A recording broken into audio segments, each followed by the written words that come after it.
Hello, puppies and kittens. Welcome to another episode of SkepTalk. I'm Aron. He's Aaron. And this is March 30th, right after No King's Day. I hope to get to talk about that a little bit. Dr. Aron Adair, what do you have to tell us?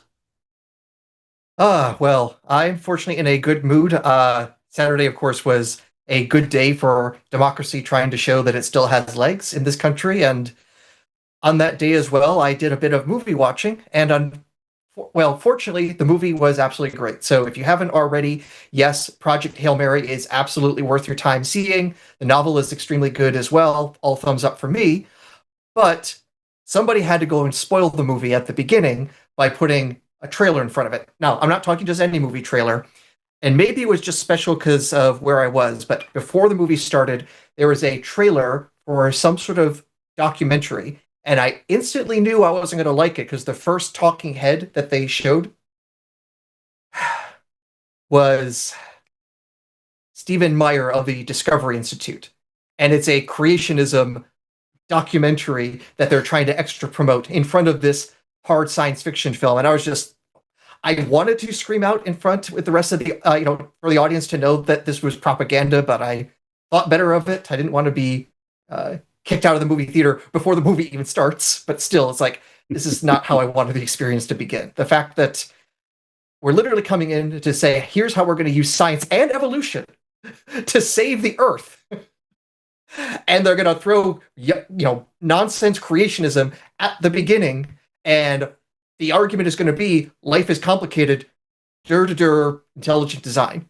It hasn't been a better argument than that in decades, and yet they somehow have the money to keep promoting the same thing over and over again, literally in front of a movie where the Earth is saved through science and even specifically evolution by natural selection or more artificial selection. Again, if you haven't seen the film, strongly recommend, but it's got some actual evolution using it to save the Earth. Good and brilliant. Yeah, and I just recently did a series on Stephen Meyer. I've got one episode left of that series to do, but I want to be co-hosted, and it needs to be just the right person for that, because that was going to be talking about cosmology, a specific area of cosmology like exobiology and that sort of thing. But in the other episodes that I've done regarding Stephen Meyer, I think I've made it real obvious that anybody with a PhD in anything would know that he's full of shit. There's not a way that man thinks he is honest. Some of these people, they know exactly what lie they have to tell at what point, and they will never correct themselves, no matter how often they are corrected on a particular point that they always get wrong, because they need to be wrong about that thing, because everything else rests on that one error. And it's irritating to me how, and I'm embarrassed that it took me so long to figure this out, that the difference between religious belief and atheism is honestly, it all boils down to, do you care what the truth is? Or do you want to believe something else? That's honestly it. So, Uh, let me check to see what our call bank looks like. Don't have anybody in there yet. All right, you didn't do a No Kings then? You just went to the movies? Oh, I did a combination of both. We had a No Kings rally here, and I also had movie tickets. So I had a nice multitasking Saturday.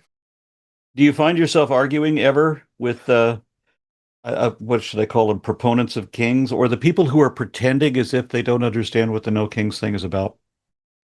I see some of it on Facebook with like my friends or family contacts, but I don't really see that so much in person. I haven't had that experience of that. And again, it's partially because of who I'm talking to, where I'm isolated.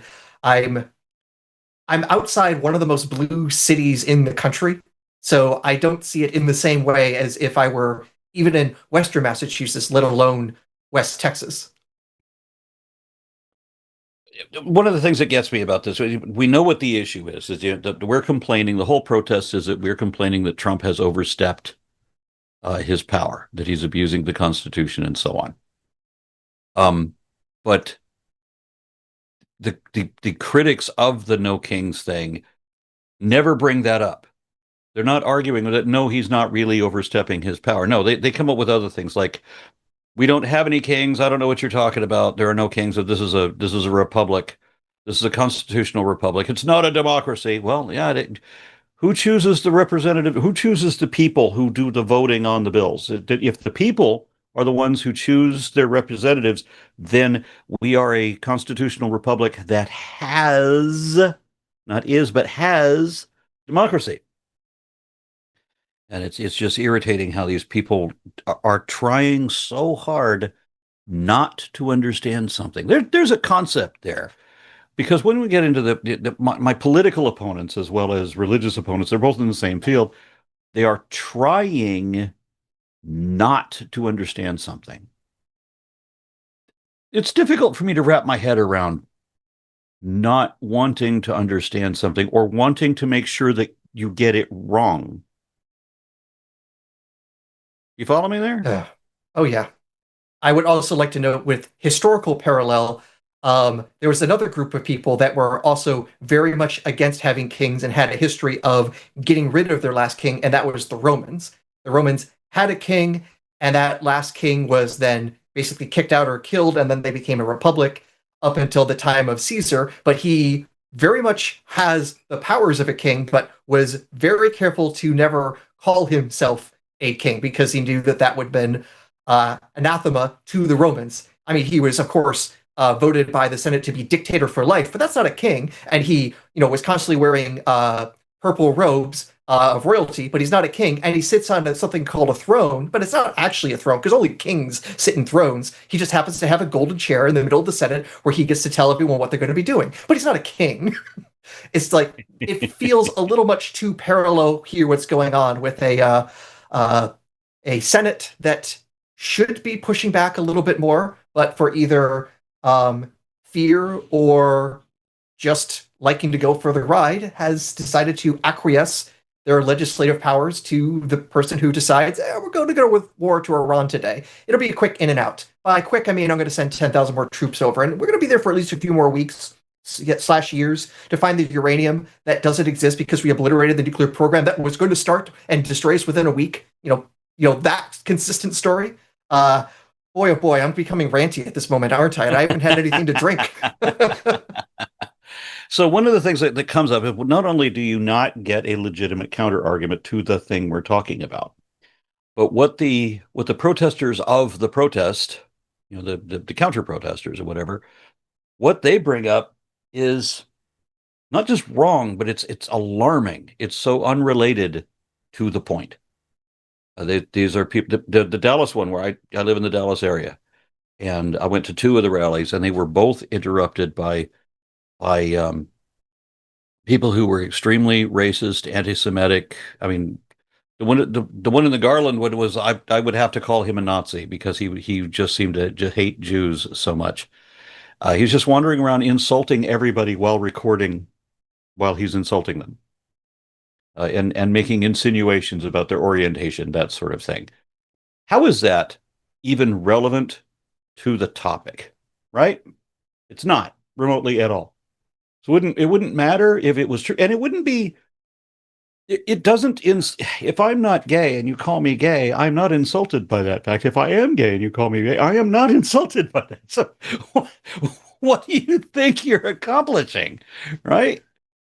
But then the Dallas one was interrupted by members of the Proud Boys and Oath Keepers, and they just showed up to block the street and stop the march. And I can't even figure out what the hell is your motivation? What do you think you're doing here? They're just standing around insulting people, usually body shaming. The hell's your point? Why are you even here? So there's not a legitimate discourse at all. It is the worst dregs: the sexism, the racism, the transphobia, homophobia, all of that. That's what comes up. Not any legitimate argument, not any political theory, nothing. It's not even the attempt of being a legitimate dialogue. It is performance and performance for the sake of maintaining power. That's really what it is. There isn't a legitimate argument. So if you don't have a legitimate argument, well, you still want power, so you're just going to make the performance of looking like you're having a conversation when all you're really trying to do is, quote unquote, own the libs. And once you realize, nope, this is now performance rather than philosophy, you got to switch gears. All right, let me check the phone bank. We got a couple Where, callers in there. where did that screen go? There we go. I still don't show one in the queue. They're waiting, but they're not loaded. Are you perhaps Well, on the Jimmy Snow and the line instead of Nope, the line nope, I'm on line? the right one. Okay, so I can choose. I've got a couple I can choose here now. Both atheists. Mhm. Well, let's just take them in order. Okay, Very so good. and we're not gonna be talking to atheists long because the point of this show is not to hear our own echo. But Mike in West Virginia, can you hear Good, me? Hey, how you do? good evening, gentlemen. Dr. Adair, hello. How are you? I'm doing fine. How are you doing, Mike? I'm doing great. I'll get back to you in a second. Aron, I wanted to point out this is the first time we've ever spoken. And 2 weeks ago, you had a video about a guy who thought that iron was radioactive. And I pointed out in chat that iron is the least radioactive element in the universe. And I was delighted to see that you highlighted my comment and gave me a heart. So we're on the same page. But it's nice talking to you, Aron. Thank you very much. Again, that thing about how remarkably wrong these people are. When the guy says that iron is radioactive, and so he thought that you could carbon date iron, not just iron artifacts that people make tools out of, but iron in geologic strata that we can using carbon-14. That's what he thought. And then finding out that iron is the least radioactive. There's a couple of isotopes. They don't have the half-life that you would think that they do. So you're completely wrong. Doesn't change his position at all. He's just going to go find a new excuse or keep repeating that one as if it was never corrected because he doesn't understand it anyway. Right. He wants to believe that it's radioactive. And I've heard people say things like this, not about iron, but well, I believe that it is. It doesn't matter. We just proved that it isn't. You're going to believe that it is anyway. For why? Yeah, just very briefly, inside a star will convert hydrogen to helium, then the helium gets converted to carbon. The carbon gets converted to, I believe, silicon and sulfur, and then it gets converted to iron. And you can't convert the iron anymore. The star has run out of energy, and it would do a couple of things, one of which being to explode. So iron is, every piece of iron that we have on Earth came from the inside of a star at one point. There wasn't any at the Big Bang. Yeah, and I was a little Correct, yes. confused at how it is that regular stars can produce every element up to and including iron, but for elements heavier than iron, it requires a nova. Well beyond me, not at all related to any field that I study. Yes, and you're correct. Anything above iron needs to be manufactured in a supernova. And I heard one time that all mercury comes from the collision of two black holes. I don't know if that's correct. Maybe Dr. Adair could comment on that. If you collide two black holes, and this shows you how little I study this subject, wouldn't they just suck each other into nothingness, or are we talking about what happens when you add double negatives? Well, actually, observatory, the first signal they recorded was two black holes coalescing, And when they did coalesce, they didn't explode, but they gave off a humongous gravitational wave that we detected here on Earth. And that was the first signal they had ever picked up. Okay.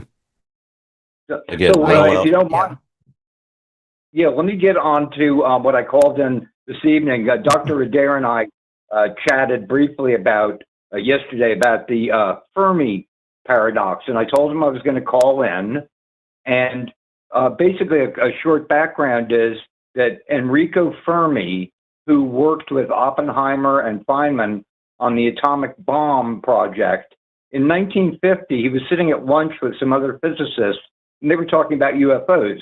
And he just made the comment, "Where is everybody?" And that set off these discussions about where are the aliens? Well, in 1961, Frank Drake came up with his equation to estimate civilizations in galaxies.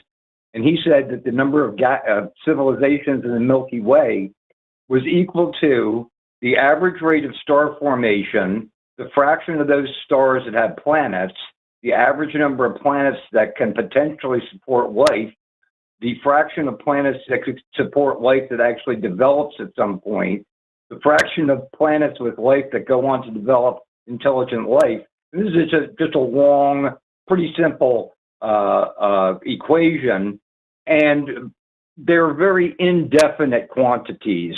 And back 20, 30 years ago, people thought, well, this is in the hundreds to thousands of possible civilizations in the Milky Way. But since all the new telescopes we put up, we've discovered that just about every star has multiple planets in it. Every one that we've looked at has multiple planets, which is a lot more than what they thought 30 or 40 years ago.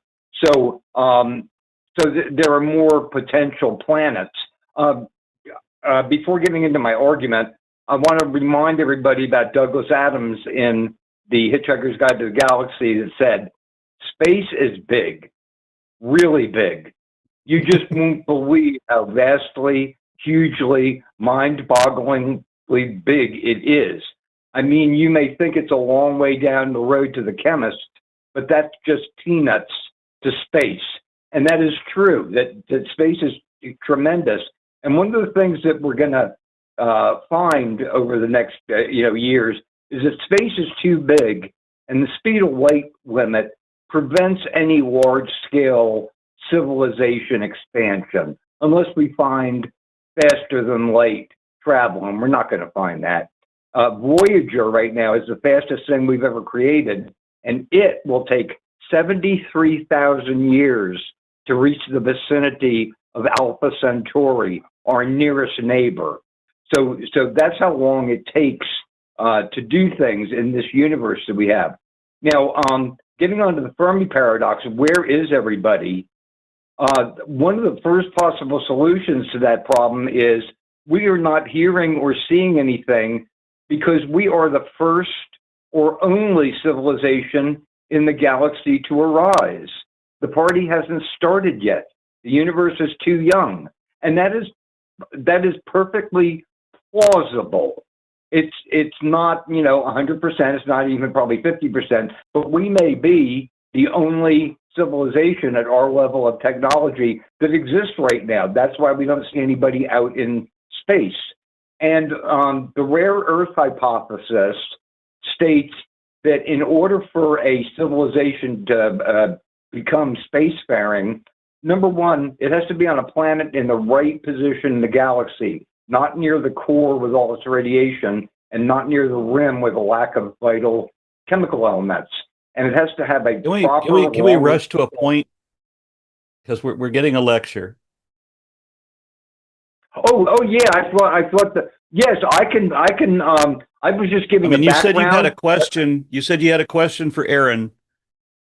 And that was 10 minutes ago. How about I just put it this way?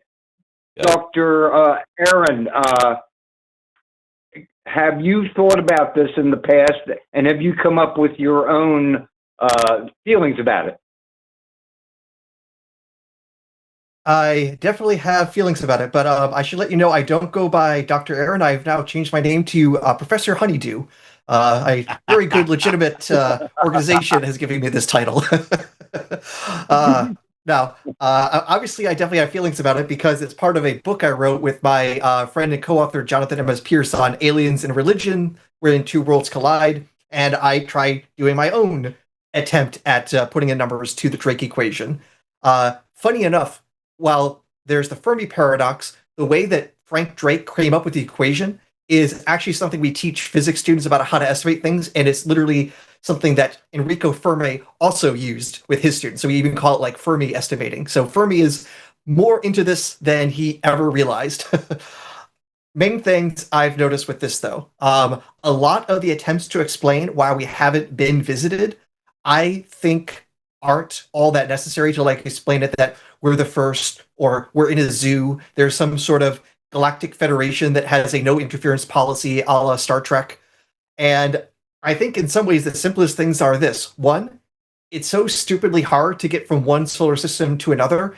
Two, it's probably not worth it's an orange that's not worth the squeeze because of how much effort it is to go there and what are you going to get out of it. It's not like Earth is the only planet in the solar system with gold or water or whatever else, the Sci-Fi Channel is going to come up with why the aliens are invading this week. And the big thing is also this, when the various people are saying, hey, shouldn't we have been visited by aliens if they've been around for millions of years? And that's more than enough time to get around the galaxy. So first off, the Milky Way galaxy is on the order of something like 10 billion years old. And even with sub-light speed travel, like with our rockets, you could have a system of rockets bouncing around and getting across the universe on the order of something like tens of millions of years. But you say like, hey, that's only like 1% the age of the galaxy. So even without, that sort of, warp drive stuff, shouldn't they have been able to get here by now? And the big thing is that is assuming that civilizations can last for hundreds of thousands or millions of years. And what is the evidence that intelligent civilizations can last that long? And how long would they exist at that capacity? Because exactly. I know it's not the Drake equation, but there was another equation that Sagan brought up that was it was talking about how long the Earth has been with life on it, but at a position where it couldn't use radio telescopes. Yep. So we have nearly 4 billion years of life on this planet. How long? And so let's just take that there's 4 billion planets with life on it, for example. How many of them can use radio telescopes?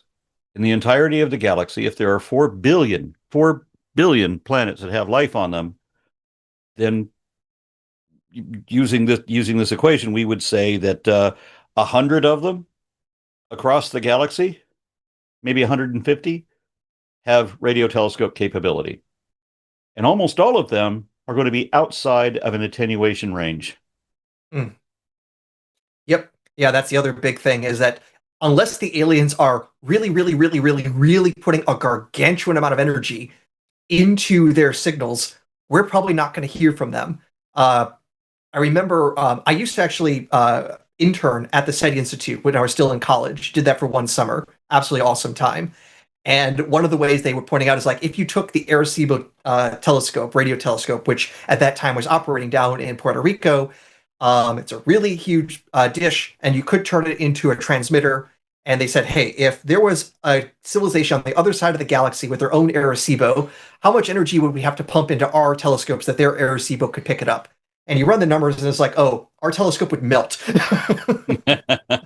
It's just, put it this way. We can just barely see stars on the order of hundreds of light years away. And those are gigantic nuclear furnaces, putting out more energy in a second than we humans use in many, many, many, many years. And we can barely see those stars. So what's the chances that we're going to see them on the other side of the galaxy? Like I say, it almost requires like a supernatural level of ability just to hear them shouting at us, let alone traveling or gallivanting about the galaxy. So with all this incredibly wasted space and no ability to hop, from one planet to another, it's just that's completely outside of our. I mean, It's way outside of our range right now. We can barely detect that there's another planet that, hey, this one's very promising. How long would it take to get there? Impossible. just, just I can't do it. yeah, I do have hopes that we will progress in our knowledge and technology. That I don't think we're going to, break the speed of light. I think physics is indicating that that's not possible, and if it is, it's going to cause all the weird stuff that happens in a given episode of Doctor Who because of time travel. Those are the things you get if you could travel faster than the speed of light. And as much as I would like to be a real life Whovian, that is going to remain fiction for all we can tell. So we're stuck below light speed. Maybe we can figure out some sort of technology that gets us like 90% of the way to that.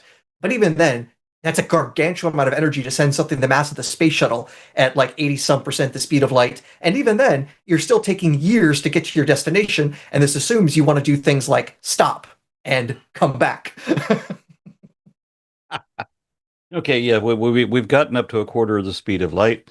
We're in a spaceship that's big enough that it can house generations of people who are farming their food and all of that. And so we've got this biosphere kind of a balance thing going, and we're hurtling our way to this other planet.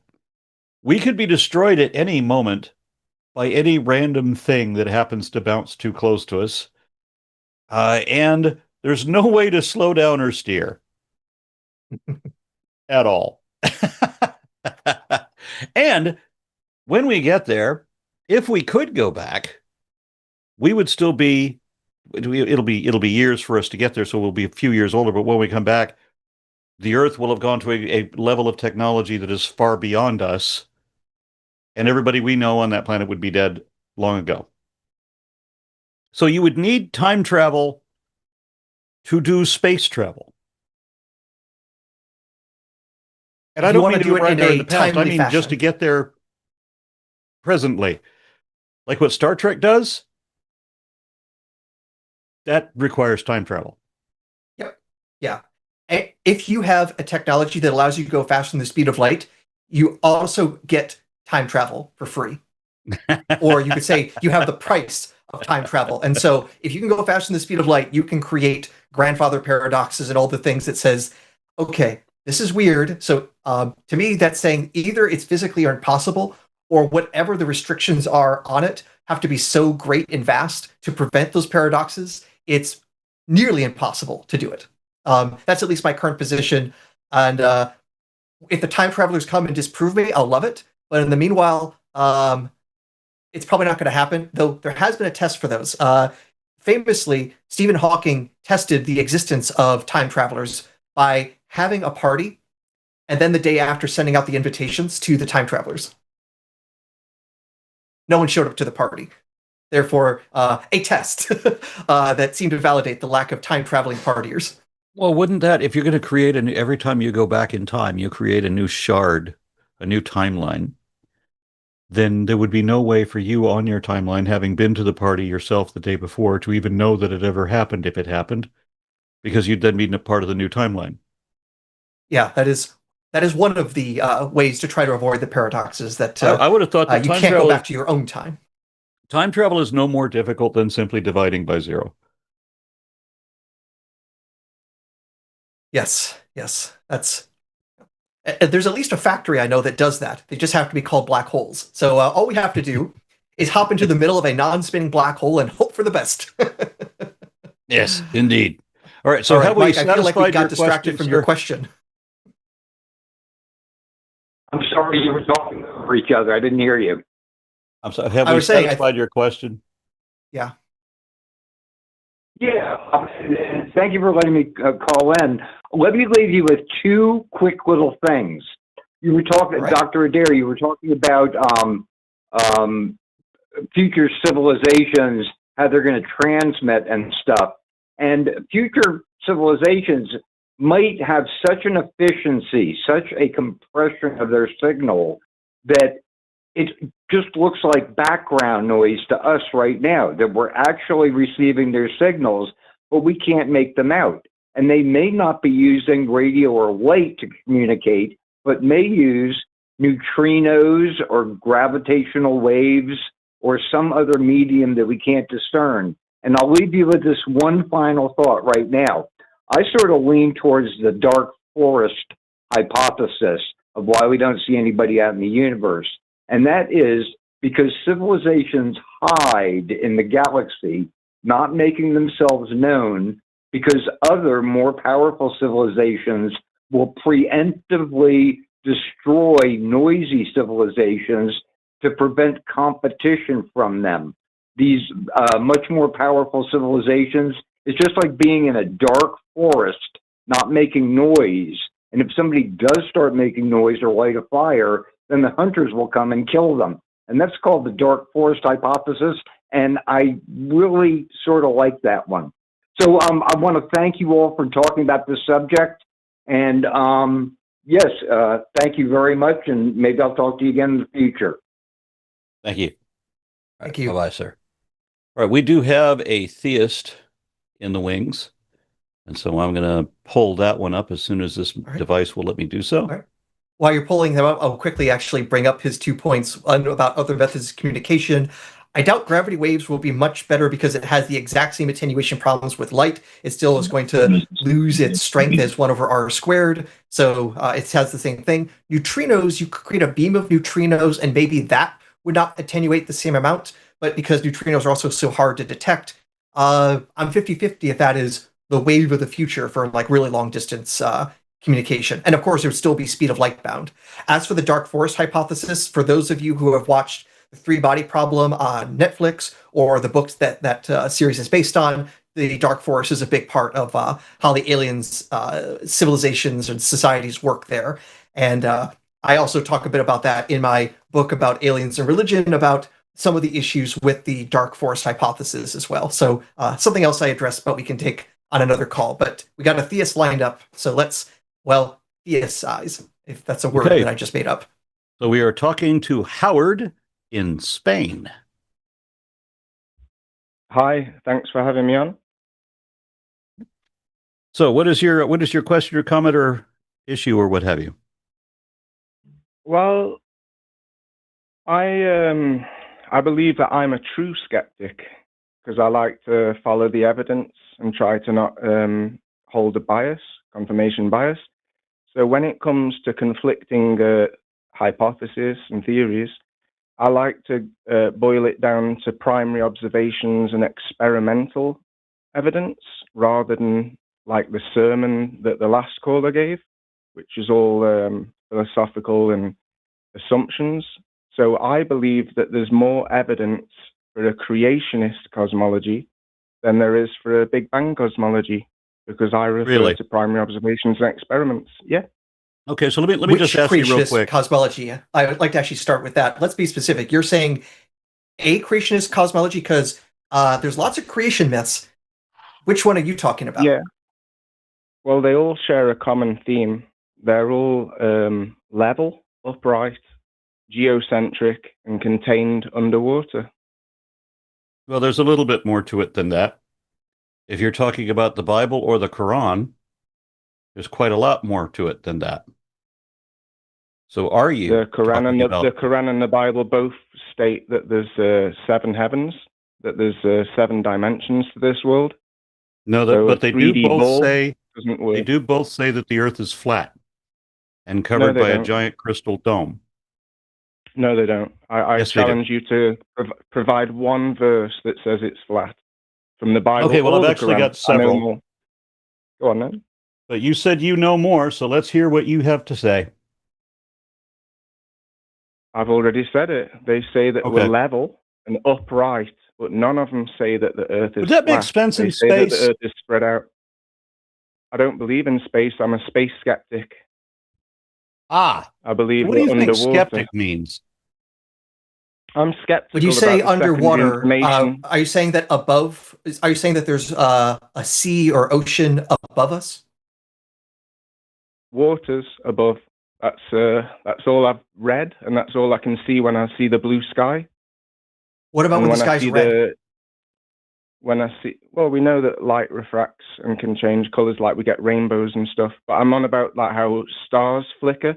I mean, here's a really good observation for you both and for the audience.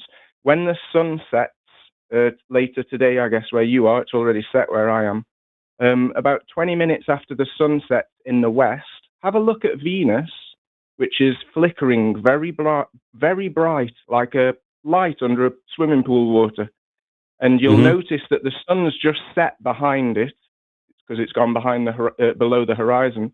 Yet you're looking at Venus, which is in between the sun and where you are, and you're supposedly looking at the dark side of Venus. Yet it's not dark.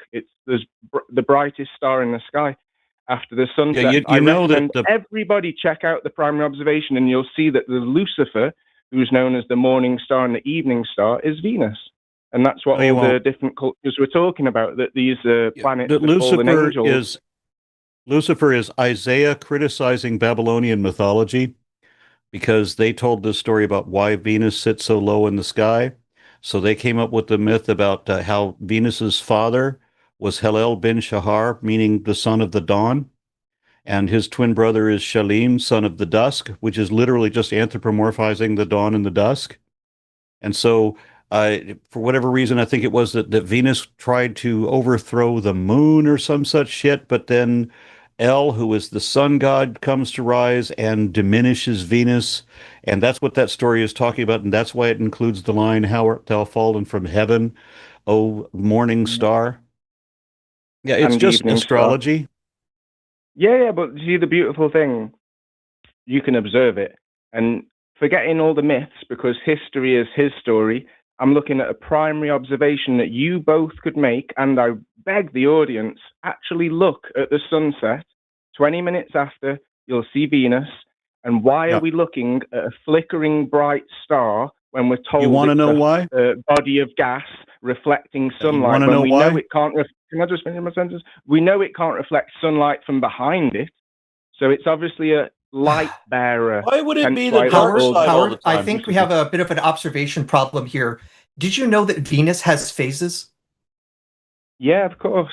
But either way, when the sun why it has is behind phases? Well, you can guess. You know that Venus moves. You can guess why why the moon has phases. Yeah, it's a wandering star. But the beautiful thing is when Venus is not a star, right?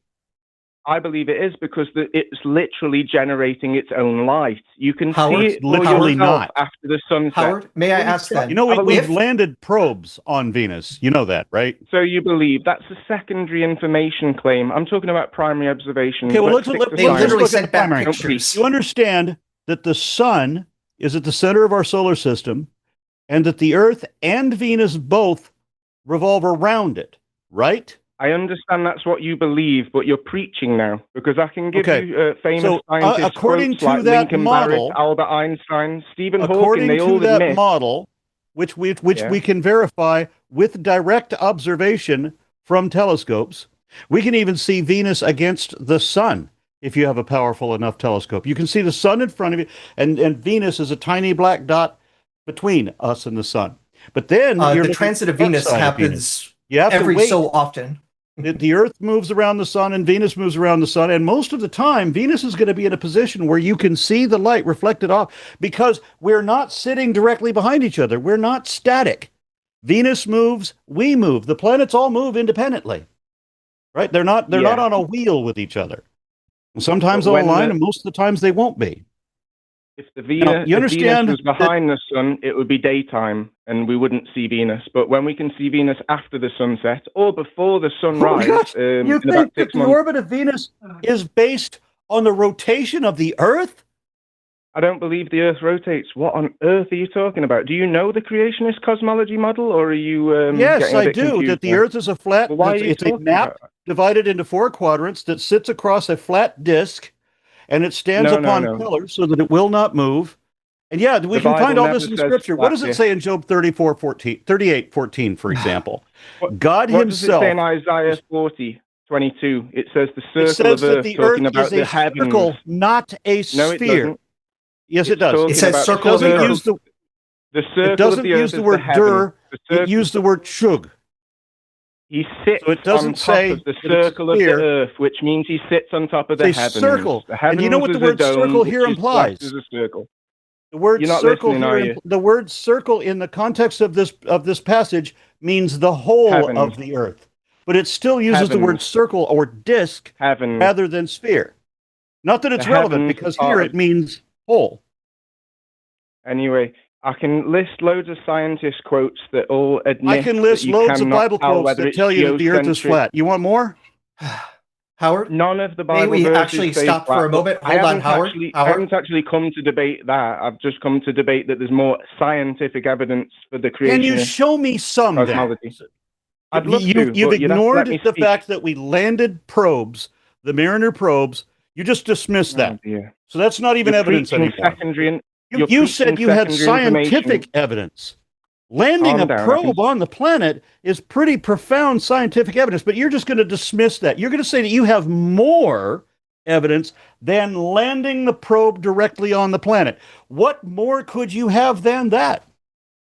Okay, if you can calm down and I'll speak, that would be great, because you're a bit emotional because I'm pressing on your beliefs because they're unfounded. Except, I don't have beliefs, Howard, and you you don't being have insulting. evidence. Could you help me with a question I got for you? Let's go back to Can I Venus, just quickly- can I because you want to just talk about quickly say observations that we can do. He's So, preaching Howard, you're going to secondary listen now. information. Howard, Go we're on. going to talk about observations you can do right now. Now, if you don't want to do them, you can be a coward, or you can listen to me and what I have to say to you. Ooh, go for it. All right. I brought up the phases of Venus. Do you even know what I mean by Venus has phases? Yes, like the moon has phases, waning and waxing. I know all about it. I've been making observations for If 10 years. Venus is making its own light, why would it have phases like the moon does? Just like the moon makes its own light, which can be tested No, it But it with a doesn't. glass of water. Yes, it does. You can test it with a glass of water. It'll get colder. No, you Compare it can't. with another glass. Have you done the experiment, or are you preaching again? I think don't you're have an preaching, aren't you? Be experiment. honest. I could tell Have you you the never experiment, but you seen- just interrupted me. You've just Have you interrupted never me because you're seen- scared of what I'm going to say. You're scared of Excuse what me, I'm going to say. 'cause I I'm don't gonna have a preach an belief experiment. system. I don't Yes, you have do. faith, so Well, I why don't are you have an preaching? obligation to believe a thing, whether it's true or not. I know that you do. You have an obligation to asking you- believe what you believe, regardless whether it's true or not. I have an obligation to make sure that whatever I hold to be true is verifiably or defensively true before I accept it even tentatively. The truth matters All right, more well, to I'll me check. than whatever I'd rather believe. Your belief matters more to you than whatever the truth is. Do not project your own faults onto me. I do not share them. My position is completely All right. opposite of yours. I do not have faith, and you do not have evidence. Let me draw a line in the sand right now. You keep preaching beliefs in secondary I information. can't keep doing what I've never You're started interrupting doing. me again. You're interrupting me again. You're emotionally damaged. Actually, I'm going to be emotional. interrupting You're you just because you fine. need to learn I'm to not shut up, damaged. Howard. I'm So- not emotional. I'm not preaching. I don't have a belief system. I don't have your faults. Those are your problems, not mine. You have an Now- obligation to believe something. I don't. Quit accusing me of being you. Now, I had to mute Howard so that way we could actually have some communication here. Now, I'm going to unmute him in just a minute. And if I get more accusations that I'm being emotional and preaching, boy, oh boy, you are projecting harder than Venus is when it's reflecting light off its surface from the sun. And yes, I'm going to have that sting a little bit more. Now, to try to begin to have some progress on this conversation with Howard, apparently we're going to have to talk some very basic geometry about the moon before we hop back to Venus. So let's bring back on Howard. And now, Howard, I'm going to have to ask you a question about the phases of the moon. So I am trying to unmute. For some reason, I am having trouble. Just a moment. Can you hear me now? Okay, Howard. Yes. Now, Howard, you claim the moon has phases and it produces its own light. Explain how that works. Maybe. I don't have all the answers, but I have an experiment that demonstrates that moonlight chills water compared to water left in the shade, and a magnifying glass amplifies the effect, which demonstrates that moon is the polarity opposite to the sun, yin-yang. I can't explain how everything works up there. I can only share experiments that demonstrate that you're wrong. No, If you're well, willing to here's do an the experiment you could try you'll doing learn, right now, then. You'll learn that you've been brainwashed with propaganda. How would Now, we Howard- learn that we were been brainwashed? Because you keep preaching. And I'm trying to But I teach keep people not experiments that preaching. you You can keep do. lying about me preaching. I'm not preaching. I'm not asking you to lie You're to telling me. me about your anal probes, bro. I'm talking about No, I'm not. reproducible And I'm about experiments. to boot you because I no longer believe that you're sincere. You have lied to me so many times already. And now you're telling me about things I never brought up, about anal the other probes. host. I'd like to speak to the other host about the experiments, and I'd like to answer Okay, his he wants to questions. lie to you I now, don't want to Adair. hear your preaching anymore. Yes. I haven't lied. So I'm asking you to look at Venus and check. Well, you test told that me I had moonlight faith. That kills. was a lie. You told me I was talking You about anal literally preach probes. about- That's a lie. You literally preach about probes and images from space. I didn't Nothing preach that you about can do any of that. yourself. That's a lie. Anyway, with all Howard, due do you respect, not know I what a agree to space probe disagree. is and how that's different from an anal probe? Do you really can't tell the difference between your eyes and your ass? Are you really telling us that, Howard? Yeah, it was a joke, but we can move Okay, past so it are if you don't able find to it believe, funny. Aaron, that Okay. this guy is a sincere believer but stupid, or is he deliberately lying and possibly stupid? I'm going to take the Can I tell you opportunity about to the teach some experiment? astronomy anyways. So I'm going to, have a little Okay. bit of fun as we go along. So Thank you. Howard is claiming that the moon produces cold light and somehow this explains the phases of the moon. Now, even if it were somehow true that the light from the moon actually cools things down, Or that there is light from the moon. irrelevant about everything else here, because here's an observation we can make. How is it that when you see the moon and look at the phase of the moon, the side of the moon that is always lit up is the side facing the sun? Supposedly because it's rotating at the exact same speed as Earth, but in the opposite direction. The problem with that is that it also rotates Actually, that's not even the least bit throughout the related, night. because you do not see the phase of the moon based on the rotation of the moon. The side of the moon that is facing the sun is not always the same side of the moon itself. If you actually look at the moon, sometimes there are features you can see that are lit up, and other times the exact same features are not lit up. So it's not that like some parts of the moon have light and other parts don't. It's that the parts of the moon that are lit up are always the sides of the moon facing the sun. No, that's incorrect too, because when you make an observation a few days Have you before actually the ever full looked? moon and a few days Have after you the looked? full moon. Yeah, I've got Have you videos looked? on my YouTube channel. I've got videos on my YouTube channel of this observation. I've made memes about it to help get other people to make Haven't the you observation. noticed Telling you've made memes does every not make time you you take a respect your- picture, haven't you noticed that every single time you've ever taken a picture of the moon in your entire life, you always see the same topography, no matter which parts of the moon are lit up, whether it's a crescent moon or a full moon or a half moon or a new moon? Yes. If you see any topography at all, it's always the same topography because the moon that's why, always faces the Earth. which doesn't make sense because it also rotates clockwise Except that it throughout the does night. by the way that it was formed. The How way can that it it came rotate from the clockwise? Earth. From How the can it how can the face rotate clockwise to us while it's also rotating on an axis that keeps it facing the same way all the time? It does not make sense. Show me a 3D model that can Okay, so you have do something what that's you're turning, claiming. right? You have something that's turning. Then Turning you have an two impact ways. from How this does other it turn planet, two Theia, ways? which blocks off a bunch of debris, which is now turning with it, right? So you have these things turning with each other, but they're not turning against each other. They're part of the same thing. So the face of the moon that we see is always facing the Earth, and they are turning like this. They're gravitationally locked. Rabbit, you know Peter Rabbit, that everyone says, the pareidolia, that they can see a rabbit on the moon. Watch the rabbit, it turns clockwise throughout the night. If it was also turning on an axis, it just wouldn't keep the same facing us all the time. Oh I hope I've made God. sense. You do realize that the rotational rate of the moon on its axis is on the order of 1 month, the amount of time also the moon takes to go around the Earth. Yeah, I know your beliefs, guys, but it's not also belief. This isn't a belief. This is We're talking about literally an facts now. observation. This We're is talking about literally facts, direct looking at the moon observation. and noticing it's the same. It's always the same face facing us. That's an observation we can all make. We see that, hey, the time it takes for it to go through its phases is the same from month to month, or roughly 28 days. So it looks like it has to be rotating on its own axis at the same rate that it is going around the Earth for those observations to be consistent. This isn't me being lied to by big science or big Neil deGrasse Tyson. This is just me using my eyes and being alive for more than a month. But you are making an assumption that the moon is a physical 3D object. It could be a 4D. Are you saying the moon is object. not 3D? Are you suggesting that it's a two-dimensional image? No, I believe it's a higher dimensional being. That's why the wandering So it stars, has at what we call least planets, the sun so and it the has moon. at Can I least just three finish the dimensions. sentence, please? I nearly finished the sentence. Actually, They were Howard, I don't think adorned so. as You're not gods. making sentences that make more sense. You make sentences that make less sense. Yeah, because you don't know that what if a fourth spatial dimension, even if it was a spatial dimension, you would still have at least three dimensions prior to that.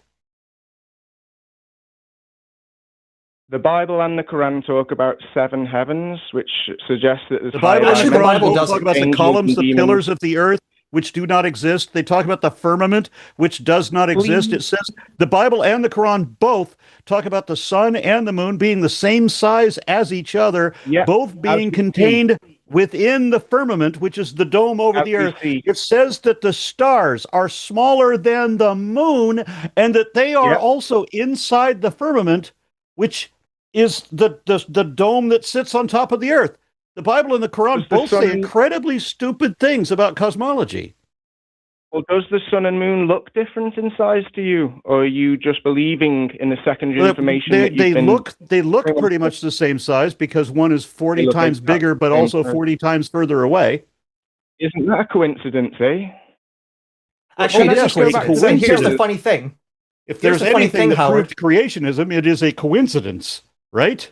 Right, Yes. well, It's- when you're It's ready, also I'd worth like to noting, tell you Howard, it's the also the experiment. case that they're not exactly the same size, and the size of the moon actually changes throughout the month. And this is because it has an elliptical orbit. Now, how do we know this? What observation can you do?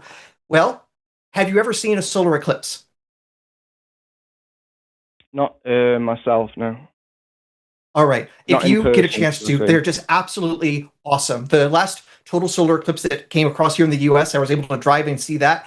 Absolutely worth the time. But here's the thing. There are different kinds of solar eclipses. Some of them are total, where the moon completely blocks out the sun. So the moon has to be close enough to be at least as big as the visible size of the sun. But other times, the moon doesn't completely cover the sun, and that's an annular eclipse where the light of the sun is still all the way around the moon. So the moon only blocks most of, but not all of the sun. That's not possible if the two objects are the same size, always the same distance. But because the moon actually is sometimes closer and sometimes further away, when it's further away, its angular size is smaller, doesn't completely cover the sun, and now you get annular solar eclipses. So that's another observation we can do and see that, hey, a very simplistic model that there are two objects the same size, the same distance away from us doesn't work. It's almost like those simplistic creationist models don't really have any predictive power. Now you're aware that Americans have been to the moon, right? You forgot about the eclipse, the selenium eclipse, where the sun and the moon are both above the horizon at opposite sides of the sky, and it actually causes an eclipse. So it isn't the moon. Look that one up on Google, everyone. I might be pronouncing it wrong. Selenium eclipse. It's a phenomenon that's been observed many times, and it doesn't make sense on a globe model. But what I would really if like you are to talking do is about give you the salmonella, three you need to clean your kitchen counters. That's a problem with your cooking strategies. Not salmonella. If you Google it, you'll get the correct spelling and Well, not pronunciation. unless you can tell me how to spell it. All right, I'll look it up on my phone in a second, but can I please tell you the 3 experiments that support the creationist cosmology? Well, you could if there were any. Let me tell you. There's one called sonoluminescence, which supports that light can be made from sound outside of water, as described in Genesis 1 from verses 1 to 18, John 1 verses 1 to 5, and Job 26:10, where he drew a circle on the water so that the light of the world could come in and create the sun, moon, and stars. It's interesting you talk about So drawing a circle on the water. What shape would you be drawing if you're writing on the surface of water? A 2-dimensional shape or a 3-dimensional shape? A circle is infinite. It has no start or end. The heavens are metaphysically infinite. Is it a so the 2-dimensional circle- shape or a 3-dimensional shape? A circle is 2-dimensional shape. So in other words, it describes a flat Earth. Thank you for confirming our earlier conversation. Created the Draw world a by 3-dimensional drawing circle a then. circle on the Earth. Try drawing a circle on the 3-dimensional water. circle on a flat surface. Try it. Like I said, I don't believe the Earth is flat or round. I bad the believe Bible it's more does. than. Okay, yeah, the Bible No, and the Bible- Quran are both Bible- explicit about this. And the you literally seven brought up heavens the part and light that on shows it, Earth. where it talks about drawing a circle on the surface of the water. You cannot draw a 3D object on a 2-dimensional surface like water. You have accidentally proven that the Bible says the earth is flat. I'm sorry, you don't know how words work.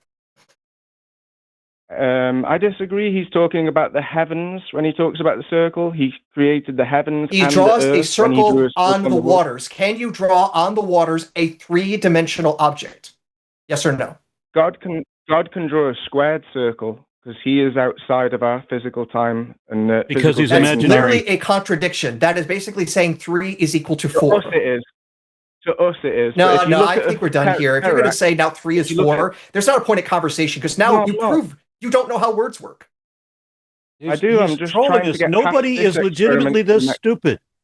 Nobody, not even flat earthers, are truly this stupid. Acoustic levitation supports the pillars of the earth and that the earth hangs on nothing. And cymatics experiments show how matter can be animated and formed by sound as well. So we've got 3 different experiments to support the so you're saying sound creates life. So if I end up muting you, does that mean I take your life away? I just hit the mute button. I must have just killed Howard. Howard, are you still alive? Phenomenal. He says he has more evidence by not having a single scrap of evidence and ignoring the fact that multiple nations have been to the moon. But it's a 3D, 4D, 2D hologram from a higher or lower dimension, and 2 doesn't equal 3 because God says so. Yeah, I don't know if this is worth discussing anymore. There's literally nothing to discuss. Yeah, there's nothing here.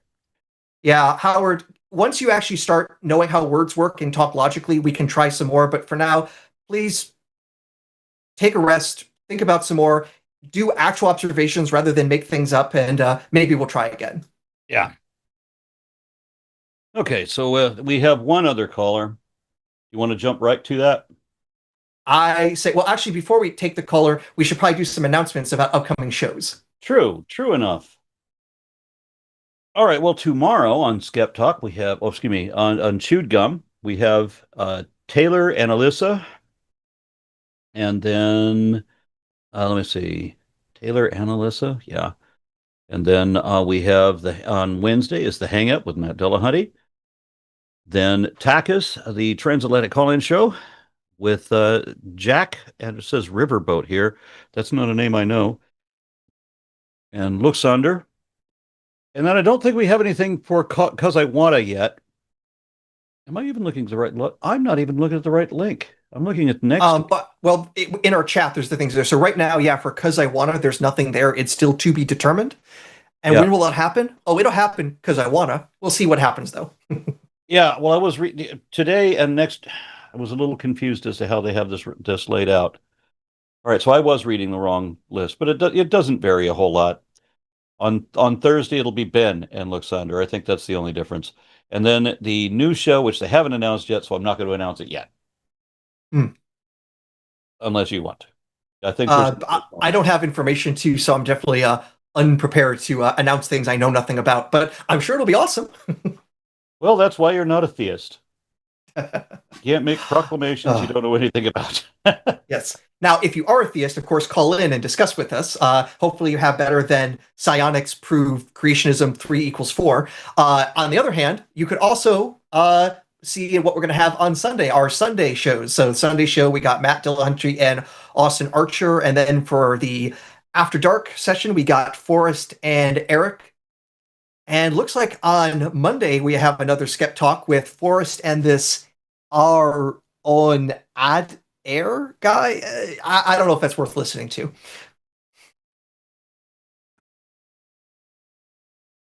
All right. Yeah. You ready to jump into the next one? Yeah, let's hop into our next caller. Okay. And this is Pip in the UK. Hello. Can you hear me? Yes. Yes. Excellent. After the travesty of that last call, I want to demonstrate what true skepticism is about and actually try and understand something that I really don't. Because I find that evolutionary biology is a lot easier for me to understand because I can physically, compare fossils. I can see how bones like in the hand would stretch to be fins and vice versa and so on and so forth. But when it comes to the Big Bang, that just kind of breaks my brain, because everything that we can possibly observe is within space, and time is just the progression of events as we know it, and, you know, changing of states one to the other, so on and so forth. And so, as I understand it, the Big Bang is the beginning of space-time as we know it, but then it comes to the expansion of physical space itself, and not just expanding into space itself. Well, let me help you out with this, because I don't know that this will clarify anything, but I've talked to a number of physicists about this because I had trouble with this too. And while there is no absolute consensus, the physicists that I've talked to favor the model that material energy is eternal. Universal wave function is eternal. The universe has, in some sense, always existed. There has never been a point when there was just nothing. As I said, there's no absolute consensus on this. This is one of the few models, but it would appear that material energy, eternal. Every model of cosmology that I've read about starts with nothing but a singularity, where a compression of all space and time and energy and everything. You can convert energy, like physicists have said that matter is slowed down energy, and that energy is sped up matter. That you can turn energy into matter, you can turn matter into energy, like with a nuclear explosion. And so you have an occurrence of cosmic inflation. Cosmic inflation had a beginning, where you have, if you have a singularity, because that's not absolute either, but if you have a singularity, then it seems that there was a point when it rapidly expanded. And it could have been preceded in some models by a great compression. So we could have a kind of a cosmic oscillation, or it could be an eternal hourglass. And I don't know how that works either. But in any case, cosmic inflation had a beginning, but it would appear that the universe did not. The universe has always existed in one sense or another. And I should note a couple of clarifications on our notation, because this is something I actually had to straighten myself out, in part thanks to a couple of callers here on the line, that the thing that we refer to as the Big Bang has actually gotten refined over the last couple of decades. So in particular, when we're talking about the Big Bang, we aren't necessarily by that phrase talking about the earliest moments of the universe, but we're saying that there was early on a hot, dense state. But what was before that extremely hot, dense state is still difficult to determine. What we can say is we can track back the observable universe to a point in time where everything was much closer together, things were much, much hotter, to the point that the universe was opaque because it was just full of superheated gas that light couldn't actually pass through without being blocked. And once the universe had expanded and cooled enough, that it finally left that afterglow of that hot state, which is what the microwave background is. Before that, what that state was is to be determined. Very commonly, cosmologists will talk about a state of inflation, which was a particular exponential growth in the size of the universe. And the exponential growth itself has stopped, but we still have the leftover expansion of the universe and whatever dark energy is that's pumping things up as well. Again, something that we do not understand well, which means, Pip, if you want to understand that well, you're going to have to get your PhD in astrophysics and help join the team to figure out this question. We're still kind of stumped on what it is. We need all hands on deck. Yeah. If I'm perfectly honest, that's not going to happen, because I failed. I don't know if there's a US equivalent, but after high school, you can cut in the UK. You go on to college, which is separate from university, and it's kind of a level below that. Yeah, the most I got from that level of physics is the difference between tensile strength and, shatter strength, and fragility, that kind of thing, like a ceramic plate. the kind of thing that would be more engineering. And I originally wanted to go into paleontology, but the mathematics side of things and everything regarding that just doesn't work for me, even though I can rattle off these facts about, evolution and prehistory and all that. Actually reading bones and getting into the very specific details about that is something that is honestly at my limit. But unlike Howard, I actually want to understand and learn it, because unlike creationists, I understand that the hot, dense state of, for lack of a better term, before the Big Bang, before the expansion of the universe, where it's just static, it's not literally all the planets, stars, and whatever we have now. It's literally just the base elements.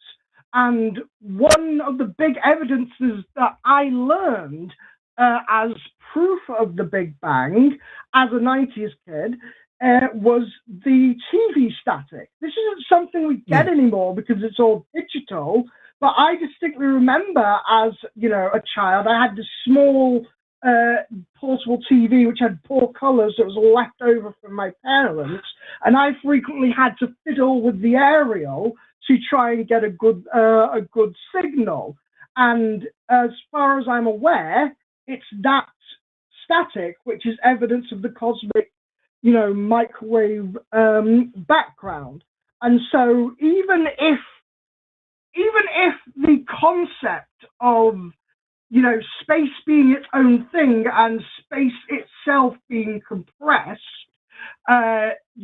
doesn't quite make sense to me, I am perfectly willing to say, yeah, I don't know. There are people who are smarter than me, but I do know that there is this evidence, and I can ask for queries as to what that evidence really means. And I think that rather than trying to fit a predefined special pleading model, we can just work with what we've got and continue from there.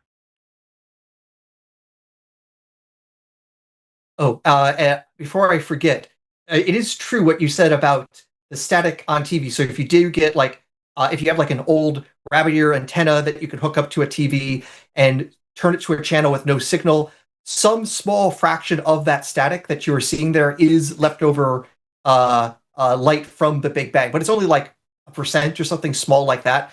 Don't assume that all the static is actually the universe trying to signal to us. It's only a small part. And just I'll also add this funny thing. When the cosmic microwave background was first detected, it was a total accident.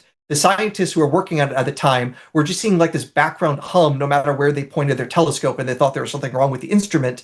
In particular, they went in and cleaned it out because they said that there was something left by the pigeons that they referred to as a white dielectric material, which we would colloquially call pigeon shit. But even removing that, they still saw the signal, and then eventually some other cosmologist is like, hey, we've been looking for this background signal. Wait, you found it? Nobel Prize, please. Yeah. and for all we know, if we're to follow the logical creationists, Rick Astley could have been a god, and that microwave background was actually spelling out the lyrics are never going to give you up. He's just the first one to decode it. We don't know. Anything's possible.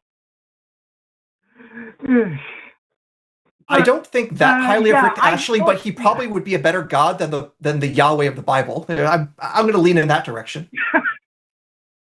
Yeah, at least because God has abandoned people all the time. Rick Astley said he'll never give you up. Yeah, exactly. And as kind of a closing thought, creationists love to toss around the word nothing. And the way I kind of understand that in the context they're referring to is an absence of a physical object that they can, see and measure, and just empty space, which of course, the universe is not. And so I can kind of empathize with how creationism would be an easy way out to, this kind of understanding, because it is hard to grasp based on our limited human perceptions. And we have, put so much work into this that, even the best of us are still just beginning to understand it. And honestly, there's just so much more. And as a great person once said, let's pray that there's intelligent life somewhere up in space, because there's bugger all down here on Earth.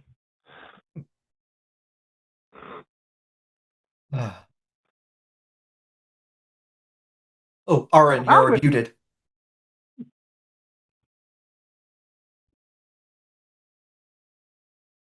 the very least, you were very, very quiet when you were speaking. Yeah, I can't hear him. I can't contribute anything to this because you're the astrologist, not me. Ooh, you try to push my buttons. Because the thing is, I'm a Sagittarius, so that means I think astrology is bullshit.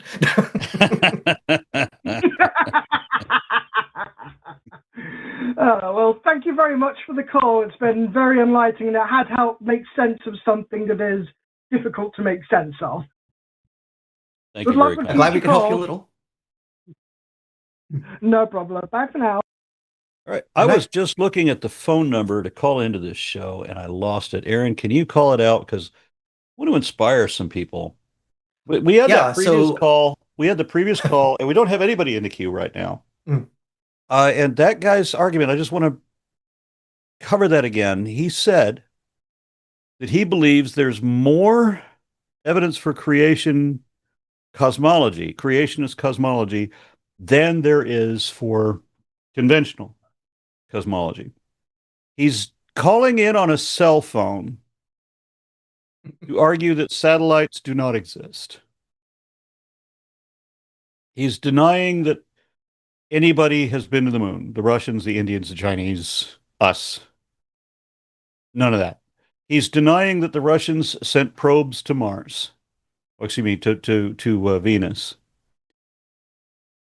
He thinks that the moon produces its own light and that somehow it will cause a glass to get cold.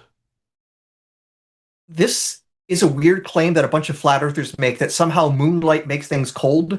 And when I've seen them try to do the measurement, I can tell, oh, it's because they don't know how to use those like infrared thermometers, and do not aware of its limitations, and then somehow thinking they can disprove all of physics by taking this thing that's designed to be used on grills close up and thinking they can like point it up at the moon and somehow think they're going to get an accurate reading. It's an amazing thing. Yeah, they don't believe in satellites, but they believe that the thermometer they got from Walmart can tell you that all of physics is wrong. That's some cognitive dissonance right there when you think about it. At least he did something interesting. He admits that the sun goes below the horizon. How does it come up again on the other side? Because flat earthers don't, generally. They believe the sun stays above the horizon all the way around, that it goes around the Earth on this flat polar projection map.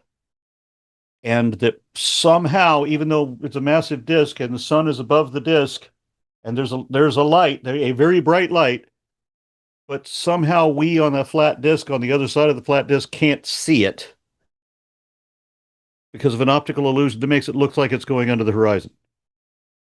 We can watch when the sun goes down. We can see the clouds in the east, and we can see that the lower clouds are in shadow. The higher thunderheads are still lit up, and then later the higher thunderheads will be cast in shadow too, which shows you the sun is going down below the horizon, right? Flat earthers still argue against this. I don't understand what is the goal to believe things that are definitely not true, because somehow when you and I think that this is only a thing that occurs with people who don't understand anything, that if they can believe something that all the smart people say is wrong, that somehow means they're smart.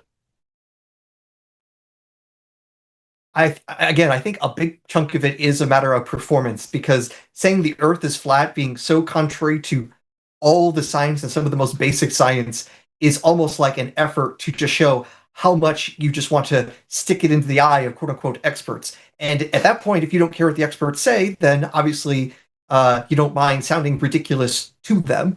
And if you think you have all these memes that somehow can disprove, 25 centuries of basic science, it's kind of ridiculous.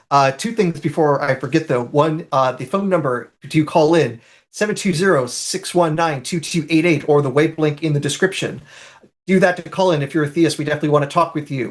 And since we have the opportunity to talk a bit of astronomy, I was mentioning something about the phases of Venus, and I don't know how much people know what I'm referring to here, but just like the moon, because the moon reflects the light of the sun, the part of the moon facing the sun from our point of view is lit up, and the part that's facing away from the sun is in dark.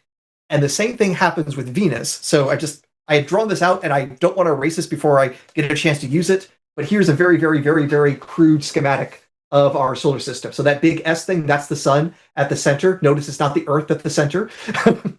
I'm just trying to draw out the basic orbit of the Earth. The Earth is further away from the sun. And because Venus is going around the sun and getting its light from there, when Venus is on the opposite side of the sun from the Earth, all the light from the sun can bounce off and reflect here. And so that's when the Venus can be fully lit when you look at it in a telescope.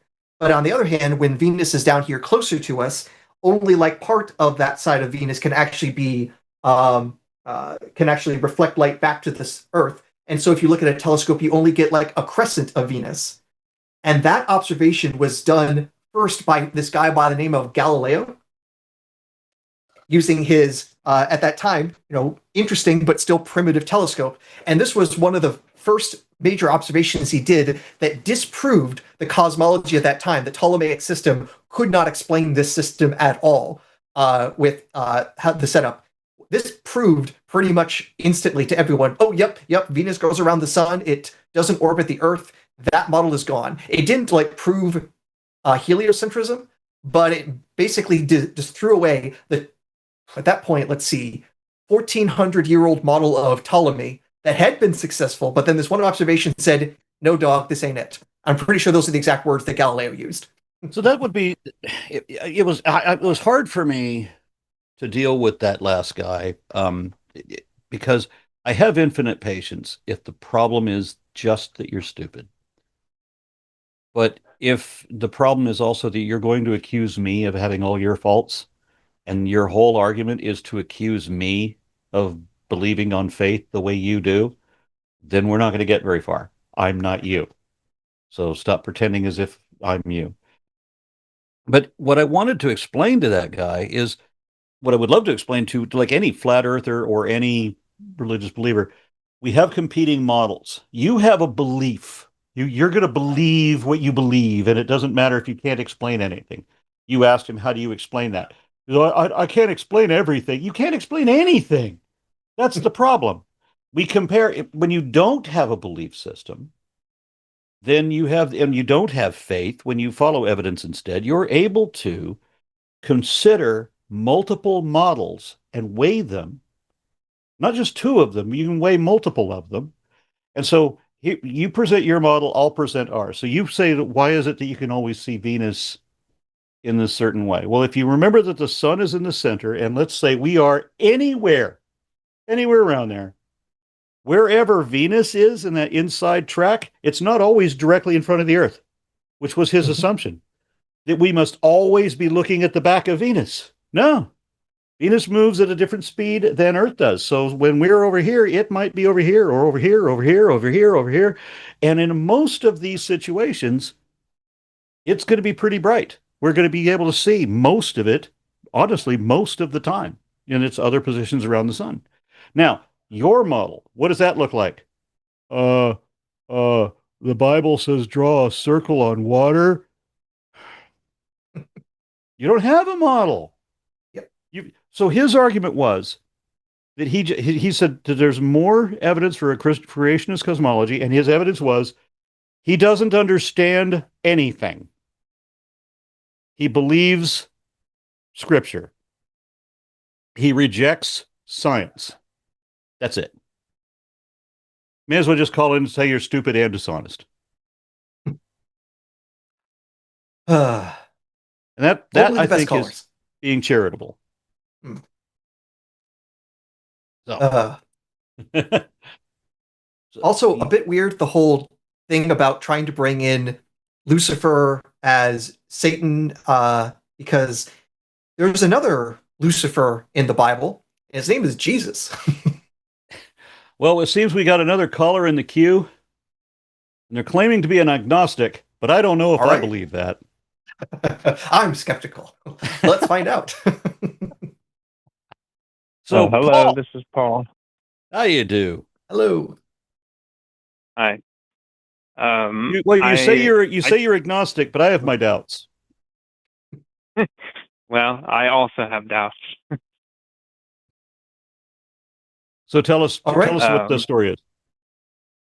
Sure. So I'm just here to like learn. I'm not here to like prove a point either way. I don't have like a depth of knowledge about this.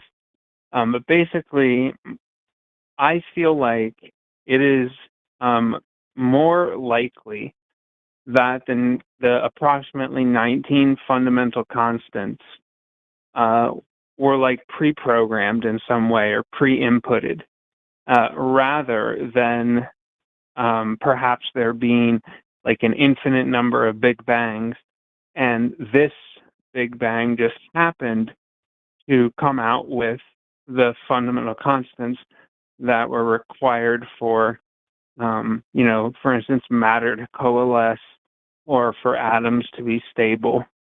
And I would just like to know your thoughts on that. Okay, I got a couple of them.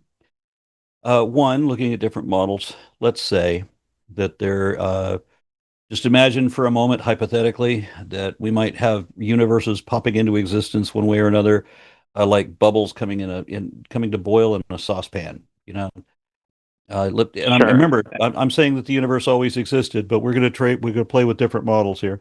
So you want to talk about a creation of a universe rather than an eternally existing universe. And so we can have lots of them that were created, and some of them, the numbers are going to be so far off that you wouldn't be able to have life, just like most of the planets that almost every planet we know of does not have life so far as we can tell. Just like Sure. most other Great point. universes probably don't have life. So we can sit around and talk about how miraculous it is that there's life on this planet and not on the one next to us in either direction. That's not really a compelling argument. So Sure. And the go thing ahead, to please. look at, let's imagine the alternative is we you want to suggest that there's a mind, a disembodied intelligence that doesn't have a brain. It just exists independent. It's just the data without the computer somehow. And Maybe I could clarify. Oh, I'm okay, sorry. I don't mean to no, interrupt. go ahead. Go ahead. I was gonna say the worldview that like I have landed on is that it it really seems like simulation theory may Oh, like accurately describe what's going on here, right? We have limits like, and again, I'm not versed in this topic, but like we have limits like the speed of light, which would be like a resource management, um, thing, whatever. It and so the simulation hypothesis could explain the fact that these fundamental constants are so precise and maybe would not have required universes to come into existence and then go out of existence and then repeat that cycle. remember, I'm not talking about that. I'm just suggesting that Okay, that is one of many models. You mentioned sure. simulation theory, which I have to tell you up front, I have nothing but contempt for that hypothesis. It is the Sure. stupidest, most vacuous that I've ever heard, topping even flat Earth. Because while flat Earth denies an awful lot of reality, simulation theory literally denies all of reality in total, just on the whole. Hmm. So, for example, It. What does the Please, word yeah. simulation mean? Again, I'm not an expert, but to me, a simulation is you input like starting parameters into Let's a be a little computer, simpler. which, Simulation means to sure, simulate. Okay, you're of making a course. copy of something. You're making a fake of something, right? Which implies that there's a real something, right? Yeah, and Okay. So I one of the think things what that I'd could like be, to bring up with everybody yeah, that brings this up, who want to say that life is but a dream and everything's an illusion. They want to believe in idealism. They want to say that everything, that imagination is what governs the universe.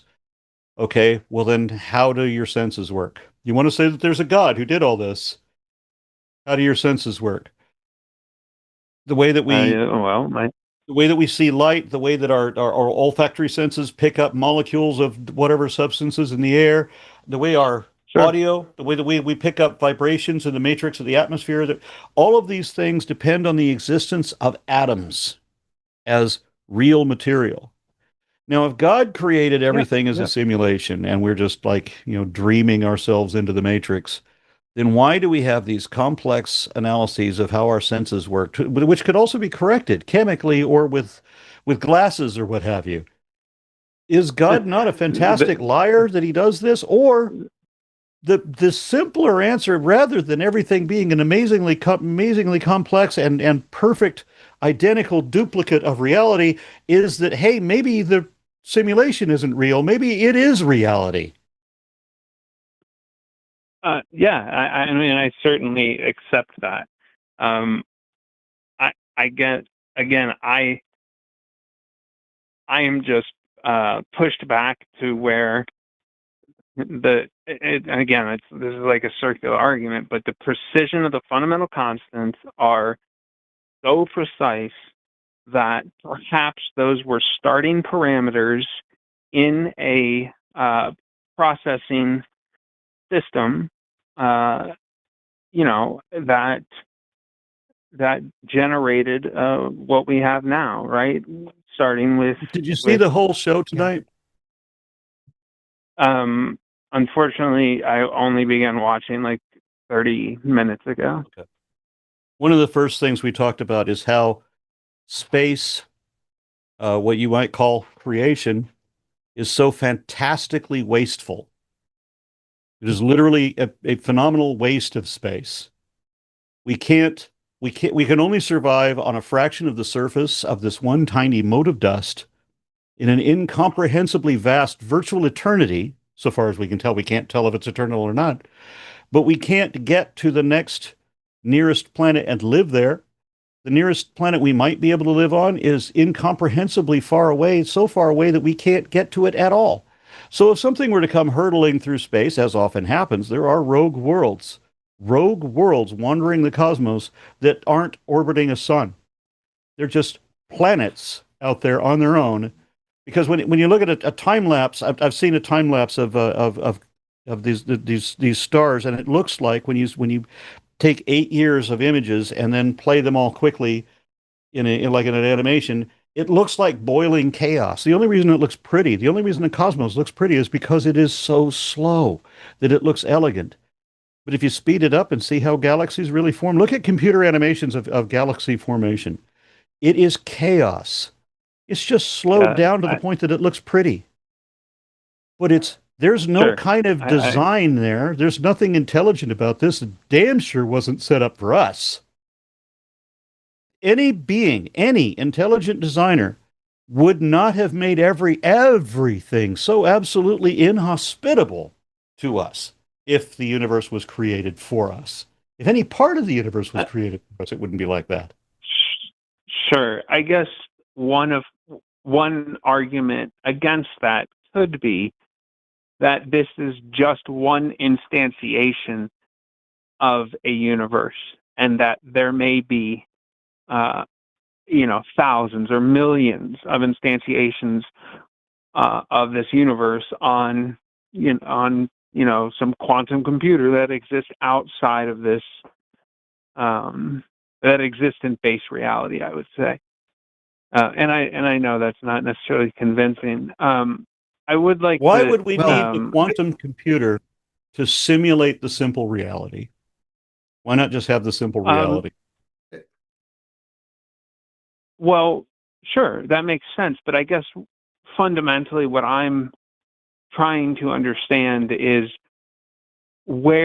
how did we get so lucky that this universe had the precision in the baked into the Big Bang, right? So Like, I'll try addressing that the best I can in a few different ways. So for one, I don't really think we can actually say that the constants are precise in the way you say, because very often the argument will be, well, if you just change this parameter a little bit, and then all of a sudden stars can't do atomic fusion or things like that. But instead of changing one parameter, what if you're changing 5 different parameters? The effects might balance out, so you can still get the same overall effect.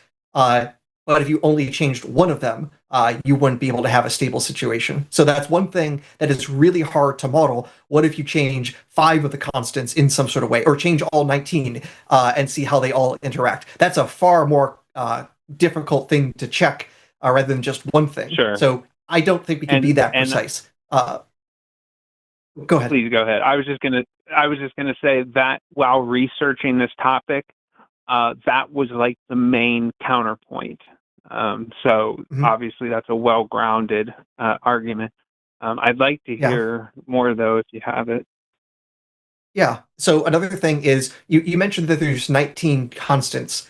And more accurately, we should approximately 19. Yeah, but it's more basically like there are these like 19 parameters, I forget what the exact numbers, parameters that we don't have fixed that we can actually derive from theory that go into the standard model of particle physics. That we don't have an explanation for where those constants come from or how they might be related to each other doesn't mean there isn't a relation and that their results are random. For example, if I were to teleport us back to 1800, you would be the amazing genius that knows electricity and magnetism are 2 sides of the same coin and it's actually the same phenomenon. And then somebody who's looking at the constants of electricity and the constants of magnetism, and to them they look completely random, but to someone just a few decades later and realize, oh, we can combine this together into one fundamental force, and from that fundamental force the speed of light pops out automatically.